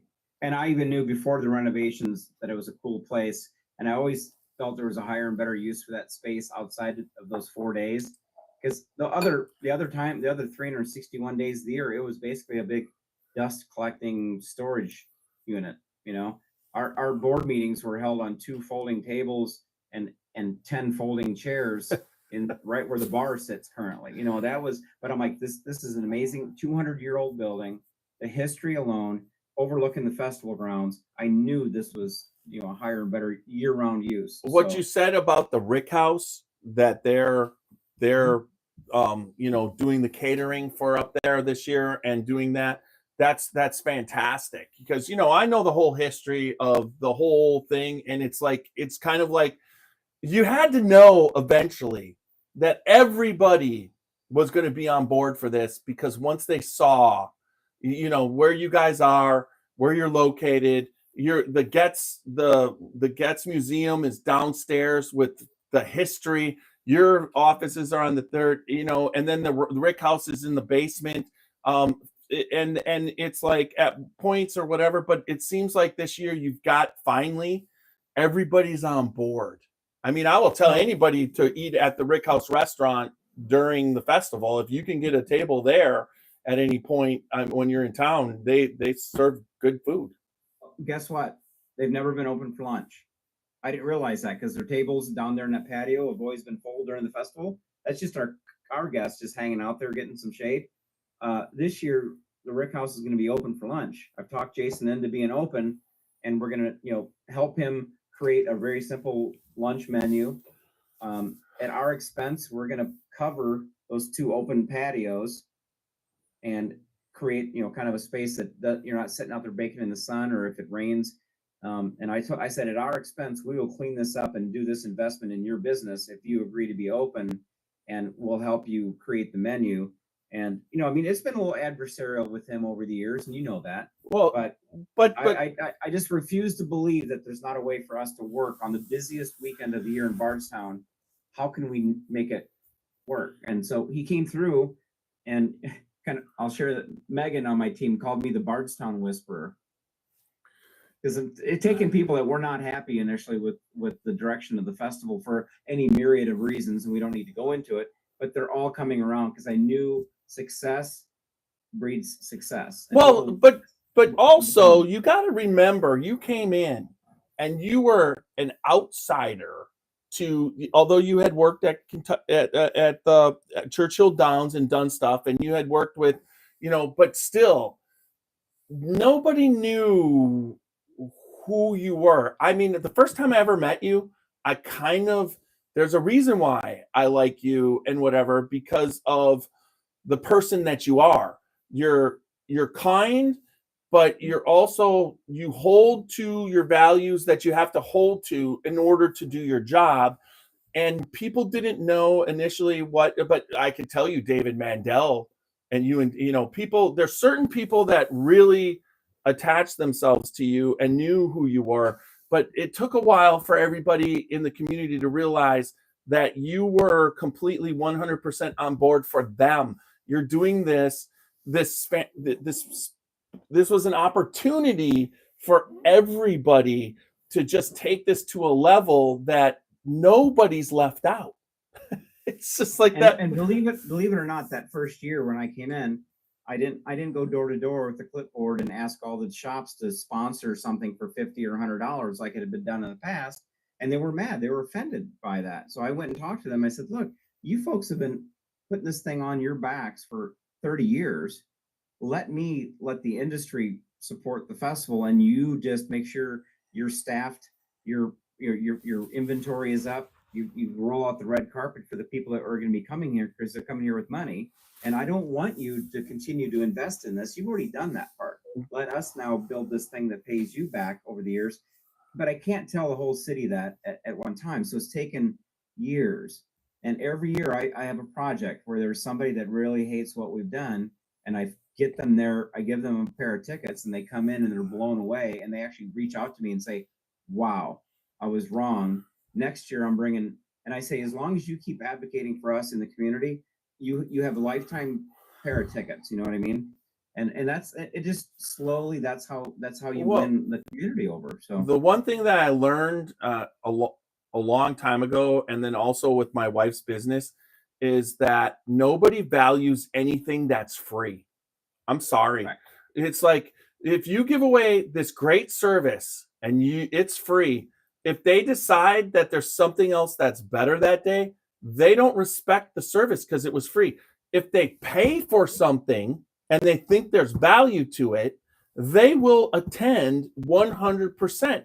But if you give it away, there's nothing that's just how it's the human aspect of how they perceive things. And initially my wife was learning and she was like, I'll do this for free, because she needed to get the hours and the experience, and they wouldn't even call her.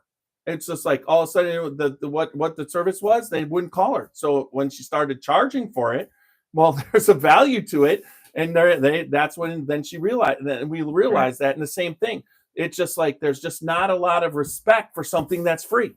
You go there and you didn't have to pay to be there. And I don't want to bore you, but I tested that 25 years ago when I was running a convention and visitors bureau. You know, if no one else knows anything about it, that's where you go to pick up brochures, right? You're in a town, let's go get some brochures and maps. Well, we did a map that was an amazing map, and we purposely put it as free. And we had a map that wasn't so good, and we put $5.95 and left it out there for free. The $5.95 maps were always gone because people thought they were grabbing something with a real value, even though the free map was better. So we tested that. So you're absolutely right. No, and you're right. But the first year, I think the people thought that we were taking the old festival of 2019 and before that you remember, and putting a fence around it and charging. And that was my epiphany, like a month before the festival. This is why everybody's mad. They don't know what we're creating here. So that was one of the reasons why the Bourbon in the Air event really started, the opening night event, and uplighting the trees and making all the showbiz, was so people in town would see that this is not the production that had been going on for years before. And, slowly we're always going to be people that don't want anything to do with the festival for any number of reasons. But then if you're really a bourbon enthusiast and you really truly care about the industry and you want to buy products and support it, you're going there and buying a ticket to come to the festival to do that, not going to a free festival because it had a Budweiser beer garden and face painting. And that's well, and then the local bands playing while everybody gets rowdy and then goes out and gets arrested. Yeah. And I don't mean 2019 I left in the evening because I wanted to go to, but they did have events then for the people to leave. And just like you have events, I mean, last year at Bardstown Bourbon Company at their Don Johnson Miami Vice party was spectacular. Yeah. Then going over to Mr. Tubbs and meeting everybody there.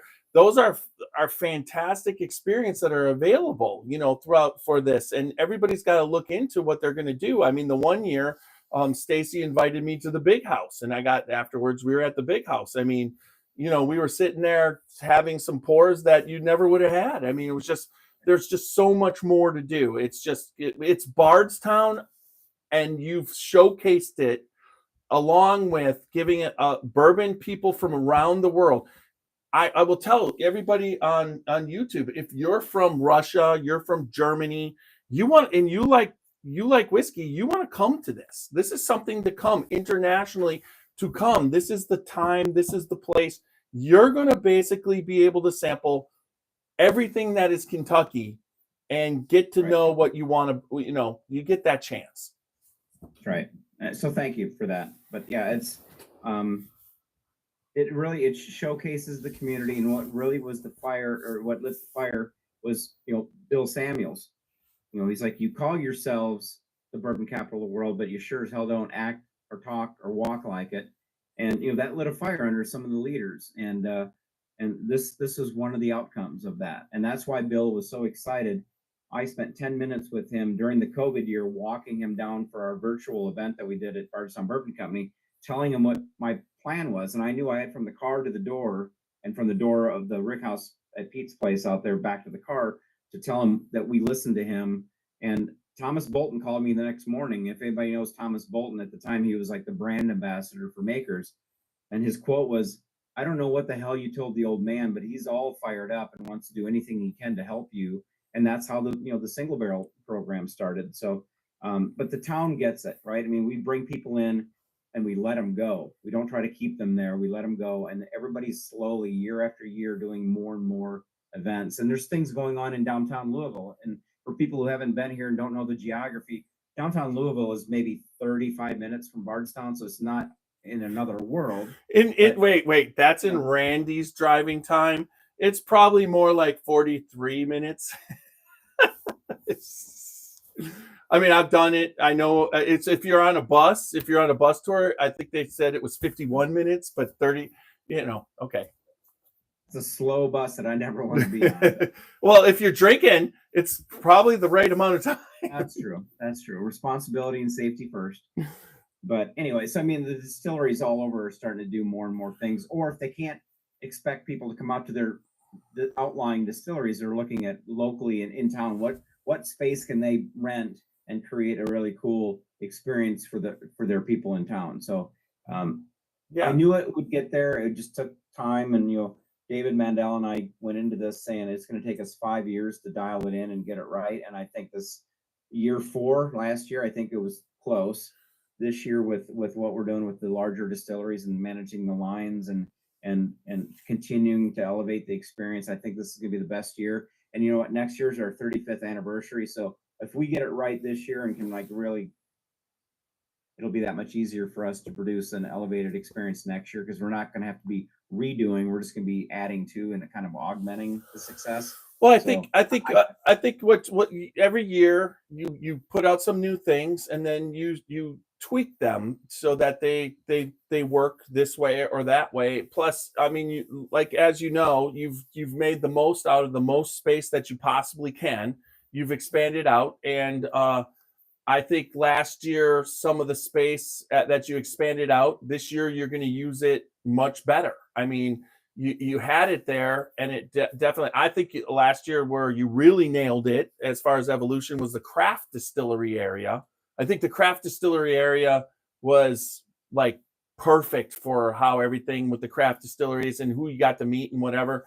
And then with the big guys, whatever, and you had that, but then you had that extra space, and you realized on the extra space what you wanted to do with it this year. And I think this year people will see. And like you said, the extra space last year felt a little bit separate from the main festival. Just wait. With this year, I know that's what you were talking about. It's going to be part of the main festival. It's going to be a destination instead of unintentionally.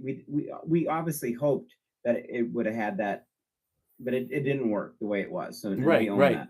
But this year, it's going to be a destination. It's not just going to be something that people are going to accidentally walk through because we have better signage or whatever. It's going to be like, whoa, we got to go check this out, right? So. And it won't take away from the rest of the festival. The craft distilling area and where that VIP is, that's where everybody wants to be. The big guys on the main lawn have asked about what can they do to get down there in the craft area, because that's where the people hang out. That's the cool kids area, right? And our main bar is going to be down there. They really asked that? Yeah, absolutely. That's like crazy. Yeah. Well, and you so can't. Anyway, it's going to be amazing. You can't. You want to be a part of the cool kids, but the reason why they're cool kids is because they're the craft distillers. Right. So yeah. So I mean, But they get it. I mean, and I will never apologize for saying this, but if Chase Hazelbaker from Nulu Prohibition's on here, I apologize, Chase. But this Friday morning of the festival, his tent was sitting there and the covers were still down, and he was on the way, and he had like a couple of cases, and I had a folding table and 2 folding chairs, and he had a couple boxes of bourbon, no tablecloth, no signage, I don't think, until Saturday. But he showed up. He actually was getting ready to call me and tell me he couldn't make it. I'm like, don't you do this to me. And he showed up, and he had an amazing time, and his brand really got a lot of attention. So every year after that, he's kind of gotten exactly what it is. It's what they don't understand is you don't have to have a tablecloth. I remember it's you and your whiskey is what's highlighted, and that's what people want. They like to have some bells and whistles. I'm not saying I don't enjoy. I'm for. I mean, I'm going to wait in line for Booker's on Saturday because I love the Booker's box. I love the whole experience. I love the Booker's. I love the thing. But at the same time, it's still about the whiskey. And there's been a lot of people that I've met that it's about the whiskey. It's just about the whiskey. But you also know when you get in that line, Fred No is going to be sitting there. Freddie's going to be sitting there carving a ham. The 7th and 8th generation master distiller of Beam is going to be sitting there talking to you, signing your stuff and telling you the truth with a couple of F-bombs thrown in. And that's the experience. You're going to get Fred and Freddie. Along with the crap, you get it all. Absolutely. It's everything. That's the thing. It is the most authentic I've ever seen. I mean, Churchill Downs, Kentucky Derby, I mean, that's pure American. But even Churchill Downs is not as authentic as what we're putting together. It's kind of grassroots authentic. It's very boutique, but on purpose. But you don't get access to, at Churchill's Downs, you get access to the race, but you're not having quite the access to, you're not like meeting all the owners and everything. They have their own thing going on, but it's not that there's not a lot of access to them for the general public, where it's basically you're there on a general admission ticket. You have as much access to these people as the VIP people do. But they might have some events with those people, but at the same time, bourbon is about the working man. And that's really what it comes down to. Derby is about be seen and you're showing off to each other. And oh, by the way, there happens to be some horses walking around there. I mean, it really is not, that authentic. Is the hat anywhere? What? Is your new hat close by? Well, it's in the other room. All right. It'll debut in a couple of weeks. But and I still go, and I love Churchill Downs. And I grew up watching it, and every time I'm there to watch it live, it's like literally being on the 50-yard line for the Super Bowl. So I mean, I'm not trying to take away from that, but the focus, it's a different experience. On those horses, the 20 horses in the starting gate is the Derby. Forget all the fanfare, the sponsorship, and all that, and the all-day coverage. It's the 20 horses, and they're off. 2 minutes later, that's the Derby. Isn't that crazy? It's 60 distilleries, and they're off. Right, except for that's 18 hours of distilleries over 3 days. You see, and the Derby is 2 minutes. Two damn minutes. At the Bourbon Festival, you're drinking with the jockeys and the master distillers, and the trainers and the owners. And that analogy. And they go out into the community too. I mean, you have a shot to be someplace, and you might see Brent Elliott, or you might see, and I definitely can tell you the craft distillers. If you head over to the Volstead, you're going to see 5 or 6 craft distillers having a good time. So, and you know who else you might meet for anybody that's listening and watching that wants to come? Tiny. Super Nash. Yep. CT. You're going to see him. CT. Hopefully CT can make it through this year. We missed him when he had to go home for his son last year. So he's looking forward to it. Yeah. So anyway, we put this on for the world.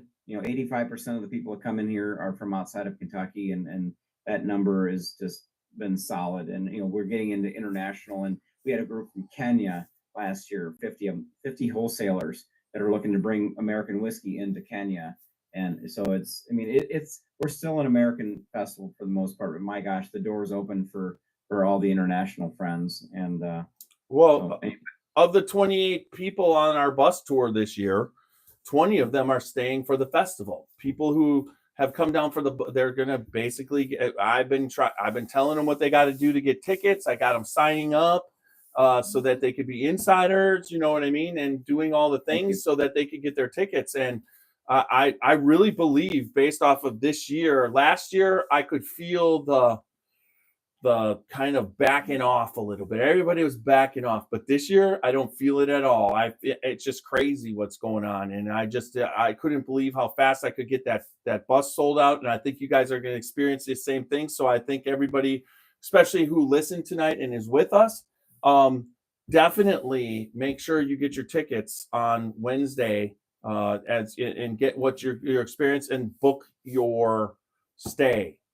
Sign up to be an insider and get first dibs. And we didn't talk about tariffs and all that stuff, and that's fine. I don't really want to talk about the overall industry, but what I'm seeing, and when people ask me, is it affecting us? And my response has been, anticipation is higher than ever for our guests. The distilleries, we still have a waiting list, for distilleries to get in. And in a big picture, I think the consumers finally get a chance to win. I mean, the pricing is adjusting, and if you play heavily in the secondary market, maybe that's not going to happen. But as far as just the person walking into their favorite bottle shop, the pricing is going to be good, and I'm happy to be a part of that, showcasing. We're really important to the distilleries right now. I don't see. That's the one thing. Bourbon's American, so when you can't buy Canadian gets too high, and Scotch gets too high, buy bourbon, because their prices aren't going to go up. America's native spirit. I don't know if you probably can't see that. That's our new challenge. That's the whole purpose of that. It's to make people buy what America makes. That's what I just see that going crazy. Yes, the companies need that foreign market. And I don't think there's going to be a problem in the end, but overall, we'll see.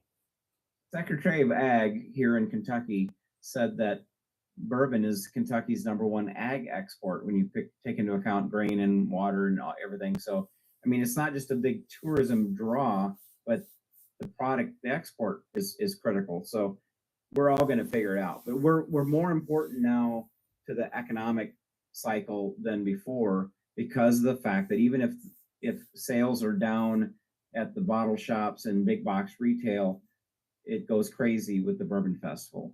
And earlier, Sanford said he's going to buy double the number. That's great. If you got shipping, yeah. Bought 8 or 10 bottles last year was kind of the average. There were people that on our post-event survey that said they bought 50 bottles or more. I mean, think about that, 50 bottles. And how do you get that home? I mean, you got an SUV or whatever, but I got that problem every year, Randy. I mean, I think last year was 36 and the year before was 29. Yeah. And I got to take it home along with tents and, but what I will tell you. And we thank you for that. I will, Whiskey Doctor, which is Randy Ford, asked you what time do they go on sale on Wednesday? Noon Eastern. There you go. And then yeah. Okay. Yep. Hi, Randy. Nice to meet you, Randy. Tiny and I were talking pre-show about what you're doing, and I think that's awesome. So we can hopefully meet. Yeah, definitely. All right, so wrap up, and then I'll wrap up. I think this has been a spectacular. We didn't even get off subject. Oh, and if Stacey's watching, Stacey, you can stop sweating now. We stayed right on point. It's just me and you. Whiskey's not jumping in. All right. Well, just give us your best pitch that you give everybody. Well, I mean, every year it's different. It's always focused on, again, bourbon and the people who make it. And every year is different. So if you've been here before, and I've had people that said they've been here, oh yeah, we were here 10 years ago. I'm like, no, you haven't been here. If you haven't come to the festival really since 2022, you really haven't experienced it. So I invite you back. We're going to put on a heck of a show for you, and we're going to put you in front of the distilleries, and the distilleries, I tell them we're putting the best possible enthusiasts in front of you. So Just make sure you got a high credit card limit on, and then come to Bardstown. There you go. All right. Thanks, Randy. We'll finish. Thanks, everyone. We'll finish this up. I'm going to end the actual audio podcast like I always do, and then know that we're still on Facebook and YouTube. And I'll give everybody a couple minutes to take questions because there was a bunch of people on tonight, and we'll take questions. And then I don't think that'll go long, but then we'll finish up after that. But all right, remember. www.scotchybourbonboys.com for all things Scotchy Bourbon Boys, Glen Cairns, Scotchy Bourbon Boys t-shirts. You can contact me directly also. Just contact me on Facebook and I'll get you set up. And then also remember we're on YouTube, Facebook, Instagram, and X. I don't know how long until we're on Twitter, but hopefully eventually we'll be on Twitter. If it all works out. And then also we're on Apple, iHeart, and Spotify and all the different podcast formats. If there's one, we're on it. And then also remember, no matter how you listen or watch the podcast, make sure you listen, comment, like, subscribe, and leave good feedback. And remember, good bourbon equals good times and good friends. Don't drink and drive. Make sure you drink responsibly and live your life, as Walter Zausch would say from Whiskey Thief, uncut and unfiltered. And little Steve-O will take us out.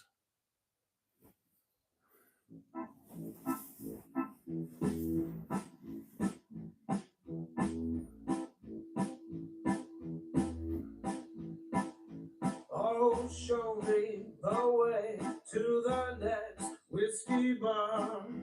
Oh, don't ask why. Oh, don't ask why.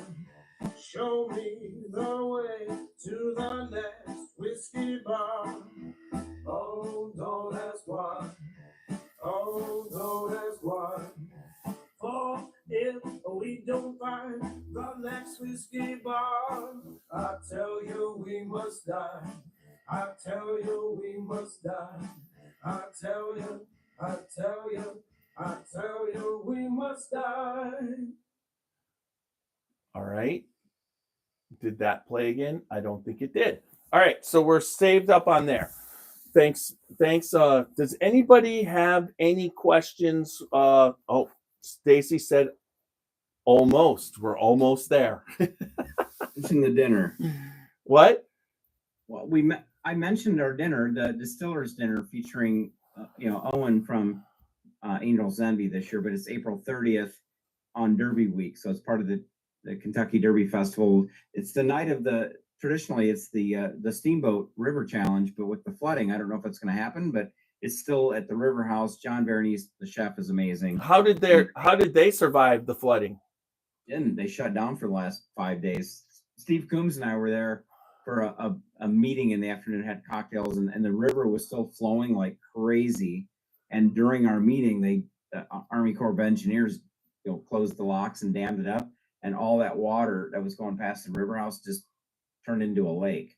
I mean, there was a little bit of churning, but it just went like calm, like you're sitting on a lake. And they said that was Wednesday or Thursday of last week, and they're going to be out of business through, I think they had a big dinner tonight. So I don't know if they actually got it reopened. Probably not. I don't think you can even get off a River Road exit down there. So that's how much it's flooded, even with them damming it. It's horrible. I mean, there's some like helicopter, news helicopter views of it, and the river, the Zorn exit coming off of 71, you get about halfway down and you hit water. I mean, it's just horrible. I don't know how they do it, but well, I mean, they all know. It's like like we talked about before. It's not if, it's when you're on a river. They just all have to be ready for it and have a plan and wait for it to recede and then go from there. But you know what blew me away? The Captain's Quarters, which is a big marina bar restaurant right up the road from River House. What they did the other day was, when they knew the flooding was inevitable, they're going to get water damage. There's no way around it. They filled the basement like with garden hoses. Inside the restaurant, they filled the lower level up with clear water, just clean water, and that water offset the pressure of the river on the outside.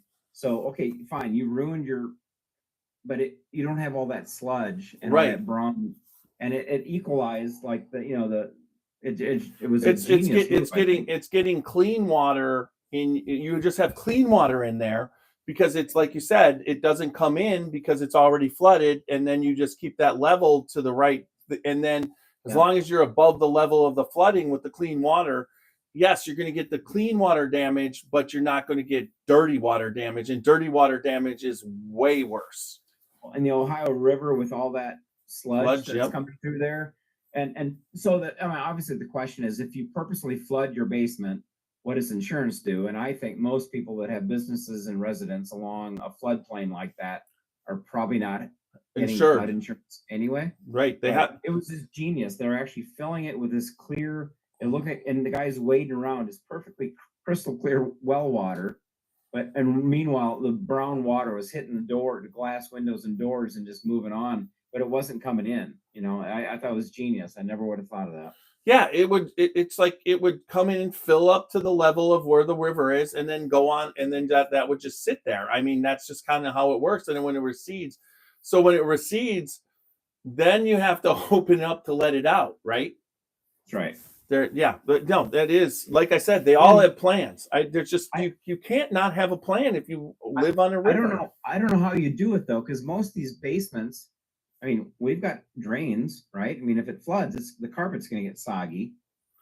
Hopefully, that's the worst it would get. But there's a floor drain on 2 different spots and a sump pump, and if the pump conks out, you're going to get flooding. But so I don't know how you purposely flood a basement up to 40 inches high. That's easy. That's easy. You turn off they turn off their electricity first. There's no pumps.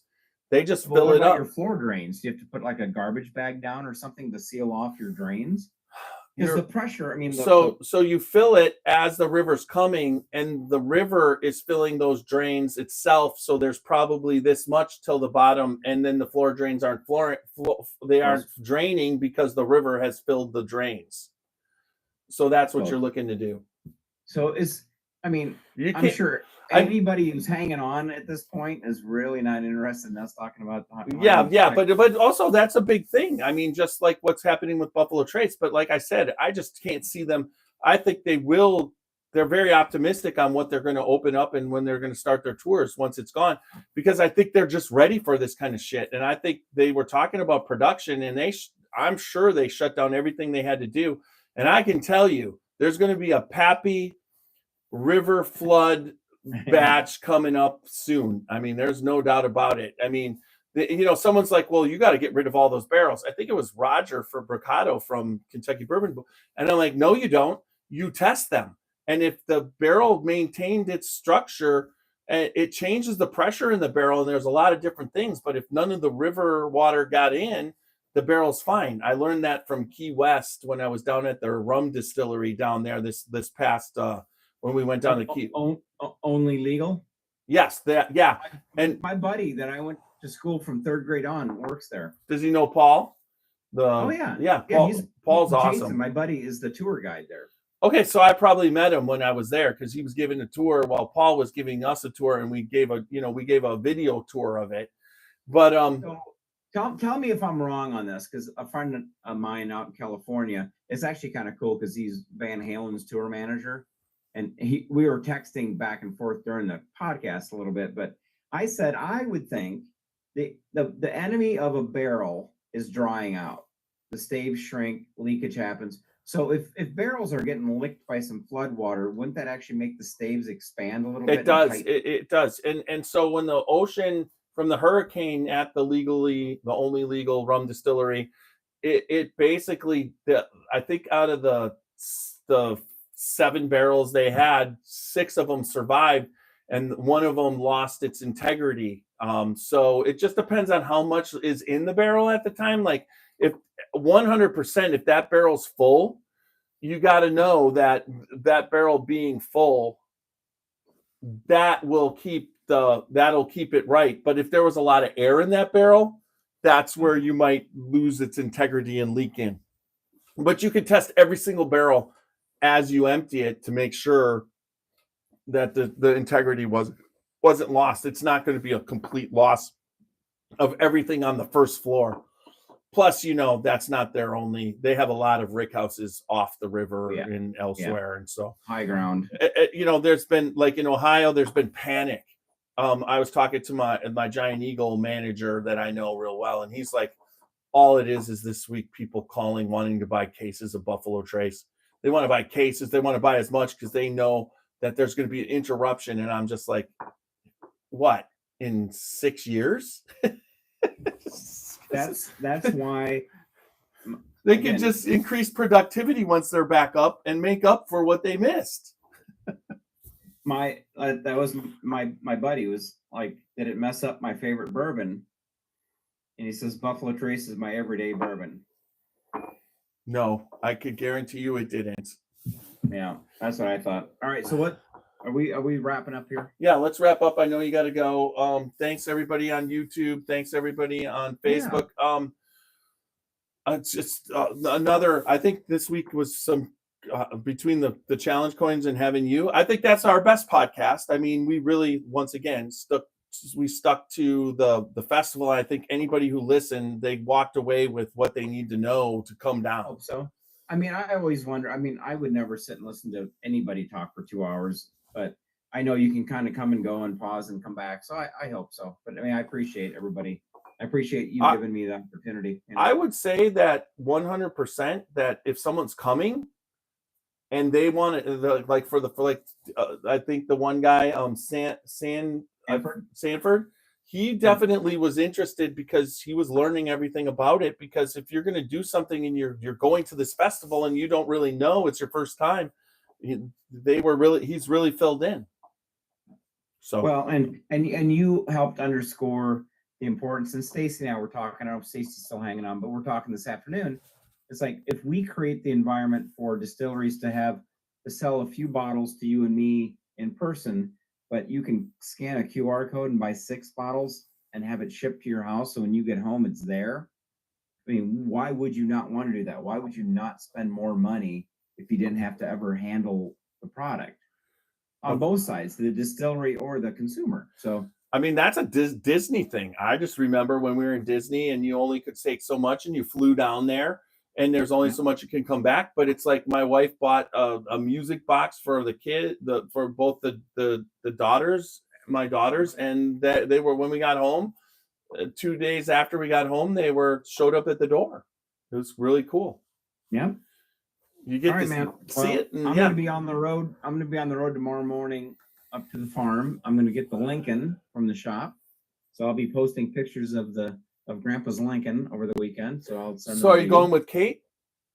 No, I'm going up like tomorrow, getting the car from the mechanic to move over to the farm, and then coming back. And then after Derby, then we're going to go up and like road trip. So Kate will drive your car and you'll drive it. Well, actually, I'm going up with Curtis Cody. Okay. The track photographer from Churchill, but he's going to bring his camera gear and lights and shoot like a photo shoot. Biopic. I don't know, like a photo shoot of the road trip home, or down here. I have to get it to Kentucky to get the license and title transfer. I mean, honestly, that car and you're gonna you bought that hat that from the Derby and that you're gonna show at the Derby, but you're driving back. The only thing that you don't do that would complete the thing is you'd be smoking a cigar on the way home. I know you're not going to do that. I'm just saying, but that hat, that car is conducive to somebody smoking a cigar while they're driving because it's the 1970s. It's not 2025. It's a 77 Lincoln, 19 feet long. It's the longest car that Ford Motor Company, Lincoln, Merc, or whatever, has ever made. It's the last year of the 460, the big block, and it's the first year where it's all 4-wheel discs and everything. The master cylinder back, calipers, rotors, everything new. All 4 new white wall tires, new gas tank, all new fuel lines, anything rubber, belts, hoses, whatever, replaced. All power steering fluid, whatever, radiator, antifreeze. It's and all 4 new shocks. This thing weighs 6,300 pounds. So we're going to be like floating down. Randy floating down. asked if it's a town car. Oh, it's a Mark V, the 2-door Mark V. Yeah, it's more conducive to being in Vegas, or it would have been Cuba. That I'm sure there was a bunch of those in Cuba. Yeah. So my grandpa bought it new in 1977.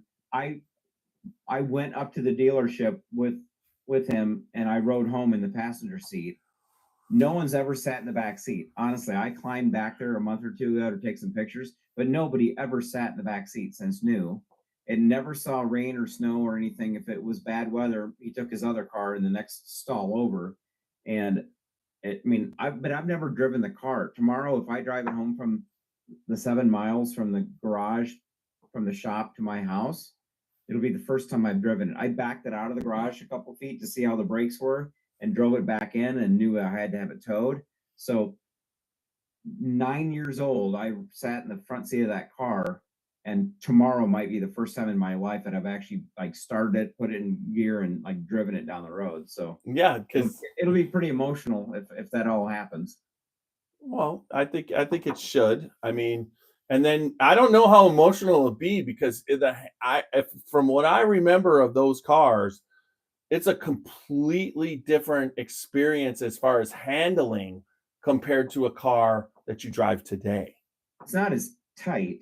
No, and it's also the response on the gas pedal with that engine in there is way different. There's a couple times I've got to drive some classic cars, and when you're driving, the modern technology with all the bells and they basically, I mean, it's as tight as it gets. You know what I'm saying? But And Kate's Tesla compared to a 77 Lincoln with a 460 4-barrel. Now the horsepower is so low. It's like, I think my little TT with the 4-cylinder has more horsepower, just like pure horsepower. But the torque on that thing is, it's just night and day difference. But Kate's Tesla would toast me off on a drag strip. Any electric car. Electric cars are insane. I drove in a Porsche that was made for a chic. It was $225,000. Okay. And my neighbor down the street had it. He took me in it. And we were on a street, and he passed in a no passing zone on a hill. And before I realized that he was doing it, he was around the car and back in the lane. It was that quick. But Teslas rival the response on that electric car is insane. It puts you on the back. It puts your head against the back, the seat. The headrest of the seat. It's just like the Porsche. It wasn't much. Yeah. It was the same. Me with the state fair. I used to run my Mustang around the Milwaukee Mile. Yeah, but those. And so when Kate and I test drove the Tesla, and then I've driven it, it's like Formula One power without the fun part of the sound. Yeah, it's just no sound. Nothing. I swear to God, it's like half of it is the shaking and the engine making the noise and the rush of the air. And this is just like, it's kind of like being in an elevator at the same speed. Yeah, it's just I agree. I'm old school, so I'm looking forward to hearing this car. But I got all 4 new white walls, and they're made specifically for the Lincoln because they've got like Kevlar reinforced sidewalls, so the weight of the 6,000-pound car doesn't make my tires squish down. And but when I'm gonna bring it to the festival, I'm gonna Gary and I were talking about trying to put a tent up, like a 10 by 20 tent, because the car is 8.5 by 19, so a 10 by 20 tent would just fit. Be right in it. Yeah, so I might do something like that fun. But so then what are you gonna do? So what? Sit in it for charity? No, I don't know what I'll do. I don't know why it would make sense to be there. I probably wouldn't do it, but no. So I got to bring it down to license it in May, and then take it back up, and then there's a big car show, I think down here at the end of July or something. So I'll drive it back and forth. It's got 60,000 miles on it.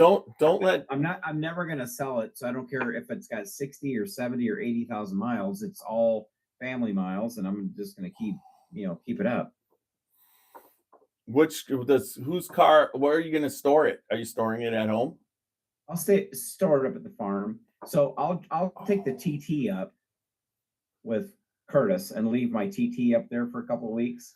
And then drive it back and then bring the Lincoln down. Then I still have my Volkswagen for like daily driving. But 19 feet. I mean, I measured. Todd from Cutter Construction was over at the house the other day. And we put a tape measure, in our garage when you go up those steps into the kitchen. What is it? From 19 feet, 5 inches. You got like 5 inches. I could back the car up to the point where it almost touches the steps going into our kitchen, and the garage door would go down. It's as long as an F-150 pickup truck. There you go. No, I'm not going to do that, but I'm going to be listening to War, Lowrider, for 6.5 hours during my maiden voyage. But there you go. I'm just so, because I mean, the kid that works at this garage that also does oil changes, he's doing a detail, business on the side. So if the wrong parts came in or whatever happened, so this kid was slowly detailing, shampooing the interior, armor all, whatever, washing and waxing, like really light buff wax, and the white vinyl roof, and making sure the tires are nice and clean and the aluminum wheels are polished. So over the course of a month, this kid's like slowly detailing it out. And so when I see it tomorrow, I'll probably get little verklempt. Well, you remember what it looked like brand new. You were there. Well, I do. And I'm sitting there. I was 9 years old. I mean, our Ryan is 9. I know. Ryan's riding home with Grandpa in that car. And I never rode anywhere where it was like Grandpa and Grandma in the front seat and I'm in the back. I never sat in the back seat. I mean, I don't think anybody was ever sat in the back seat of that damn car. So yeah. It'll be fun. I'm very happy. My dad's very happy that I got it. And it's one of those and whatever money I put into this renovation is probably a third of what it's worth on book value, and I'll never sell it. But anyway, it was good to see you, my friend. I don't think I've got an actual.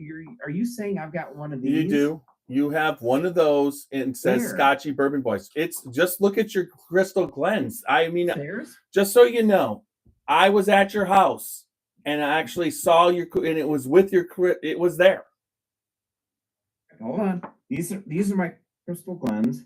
This was 2023 VIP, 2021 VIP, 2023 VIP. I don't have any Scotchy Bourbon Boys. But it was a regular Glen like this? It was a Crystal Glen. You're part of the Crystal. I'll go up. Were you up in the kitchen? I might go upstairs and see. And sorry for anybody who's still watching this. What? If they're watching, they've obviously decided this was entertaining. What else can I do to entertain you? Anyway, so I'll go look. But I honestly did not remember. No, if you don't have one, I'll get you one. But you're one of the first people that I gave one to. So what do you need from us? Do you need like the OG, like the 2021? I don't care. I have no Glencairn. Like for instance, the one you have a KBF Glencairn? Not a Crystal. Oh, I've never been able. I've never been able to get one because at the festival usually they were just like, and I'm not gonna take one away from somebody. I do not remember you asking me that. I've got them. I've got you. Consider it done. Okay, because I've got it all. The Kentucky Bourbon Festival, all the stuff is just what I love. I appreciate everything. You and anybody who listened, watched, and who's hanging on right now. Thank you. Yeah, let's see. It's 4 guys. So this is great. And is Stacy still waiting to see if I say something wrong? She was in with a couple of ways. Okay. She did when we were finished. She was like almost. I said something and she said almost we covered almost everything. And then she texted you that we didn't cover the dinner. But I did. I said during Angel Zemby being a featured distiller that Owen and Angel will be at the dinner, and that the featured, the drink of the cocktail of the year is We talked about that. I didn't mention the date and specific, whatever, but I'm thinking of trying to come down for the dinner. I initially, that's something I've always wanted to do.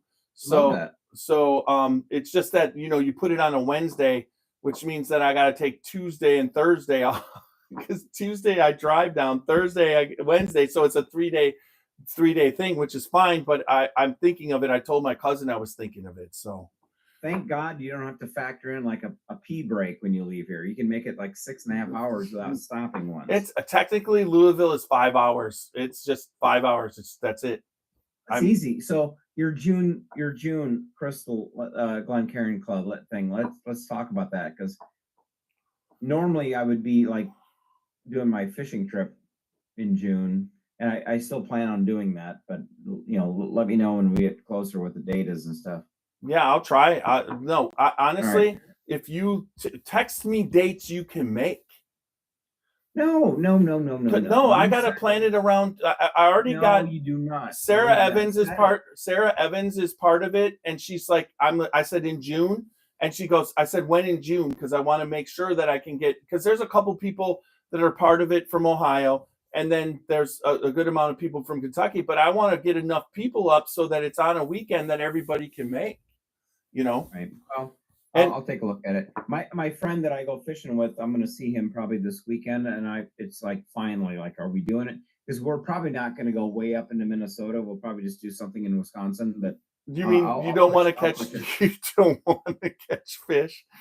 I've got unlimited vacation, so I can drive 2 days, 3 days up, 2 or 3 days home from Canada, driving with a boat and a truck and whatever. Yeah. And then the week, but not everyone can. So he's got, he's a truck driver now. So if he's off the road not driving, he's not getting paid. So can he do it? Yes. But does he want to be unpaid for 18 days like he did when he was unemployed and going up with me? Which is why I'm saying let's go somewhere in Chippewa, or Minocqua, Woodruff, or up into the UP where we can shave a full day on each end. Presque Isle.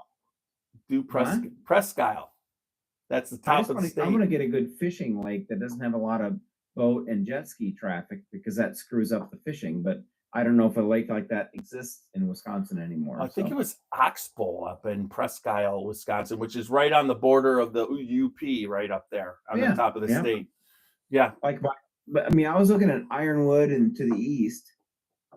There's a lot of. So I don't know. We'll see. But I need that time. I need to go, and Kate doesn't like it, but even if I have to go get a cabin by myself and a boat and motor and go fishing for a couple of days by myself. Well, if you want someone to go with you like that, I would do it, because I love fishing. And what?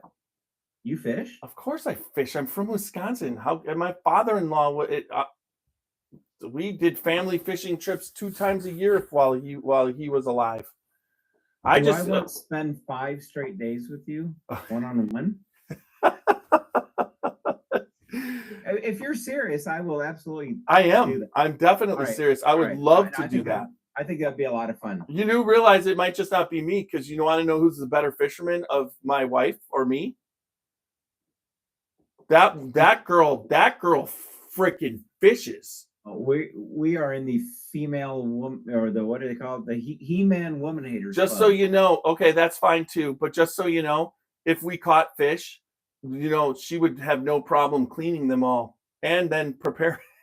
She's like, I'm telling you, when I first met her, she would put the bait on the hook for me, because I wasn't. She taught me how to do it. She would put, and if there was so I usually wear leather half gloves when I fish, because I don't like to F with the fish. I just want to grab the fish and whatever. My father-in-law didn't care. He splayed his hands over. He would grab the fish, and he knew how to grab. But I would always wear gloves, and he would just make fun of me. He'd just sit there and he'd make fun of me. But with the gloves, I can just grab the fish and whatever. But my wife doesn't wear gloves. She grabs the fish, and there's different ways. You grab them by the gill covers, like northern. Or there's different ways. But most of we were always, up when you're there, the walleye is like the prize, because it's by far the best tasting. And with walleye, you got to kind of come from the top and get that, or if you're getting skunked, you go out. You got to get that You Yep. gotta get that spike to lay down flat before you grab it. Yeah, otherwise but if you're wearing gloves, I don't care then. You know what I mean? But I was an artist. My hands were important. I'll look at you. Anyways. I gotta pack because I gotta Yep. get up. All right. tomorrow I'll and let you drive. go. And thanks everybody. You sign off there on Facebook. I'm going to turn it off on YouTube. And if anybody, a couple guys might want to ask me some more questions. So Bye, all. Thank you. yep. Thank you so much, Randy. Talk to you Buddy, soon. love you. I love you too, man. All right, guys. I'm ending this on YouTube.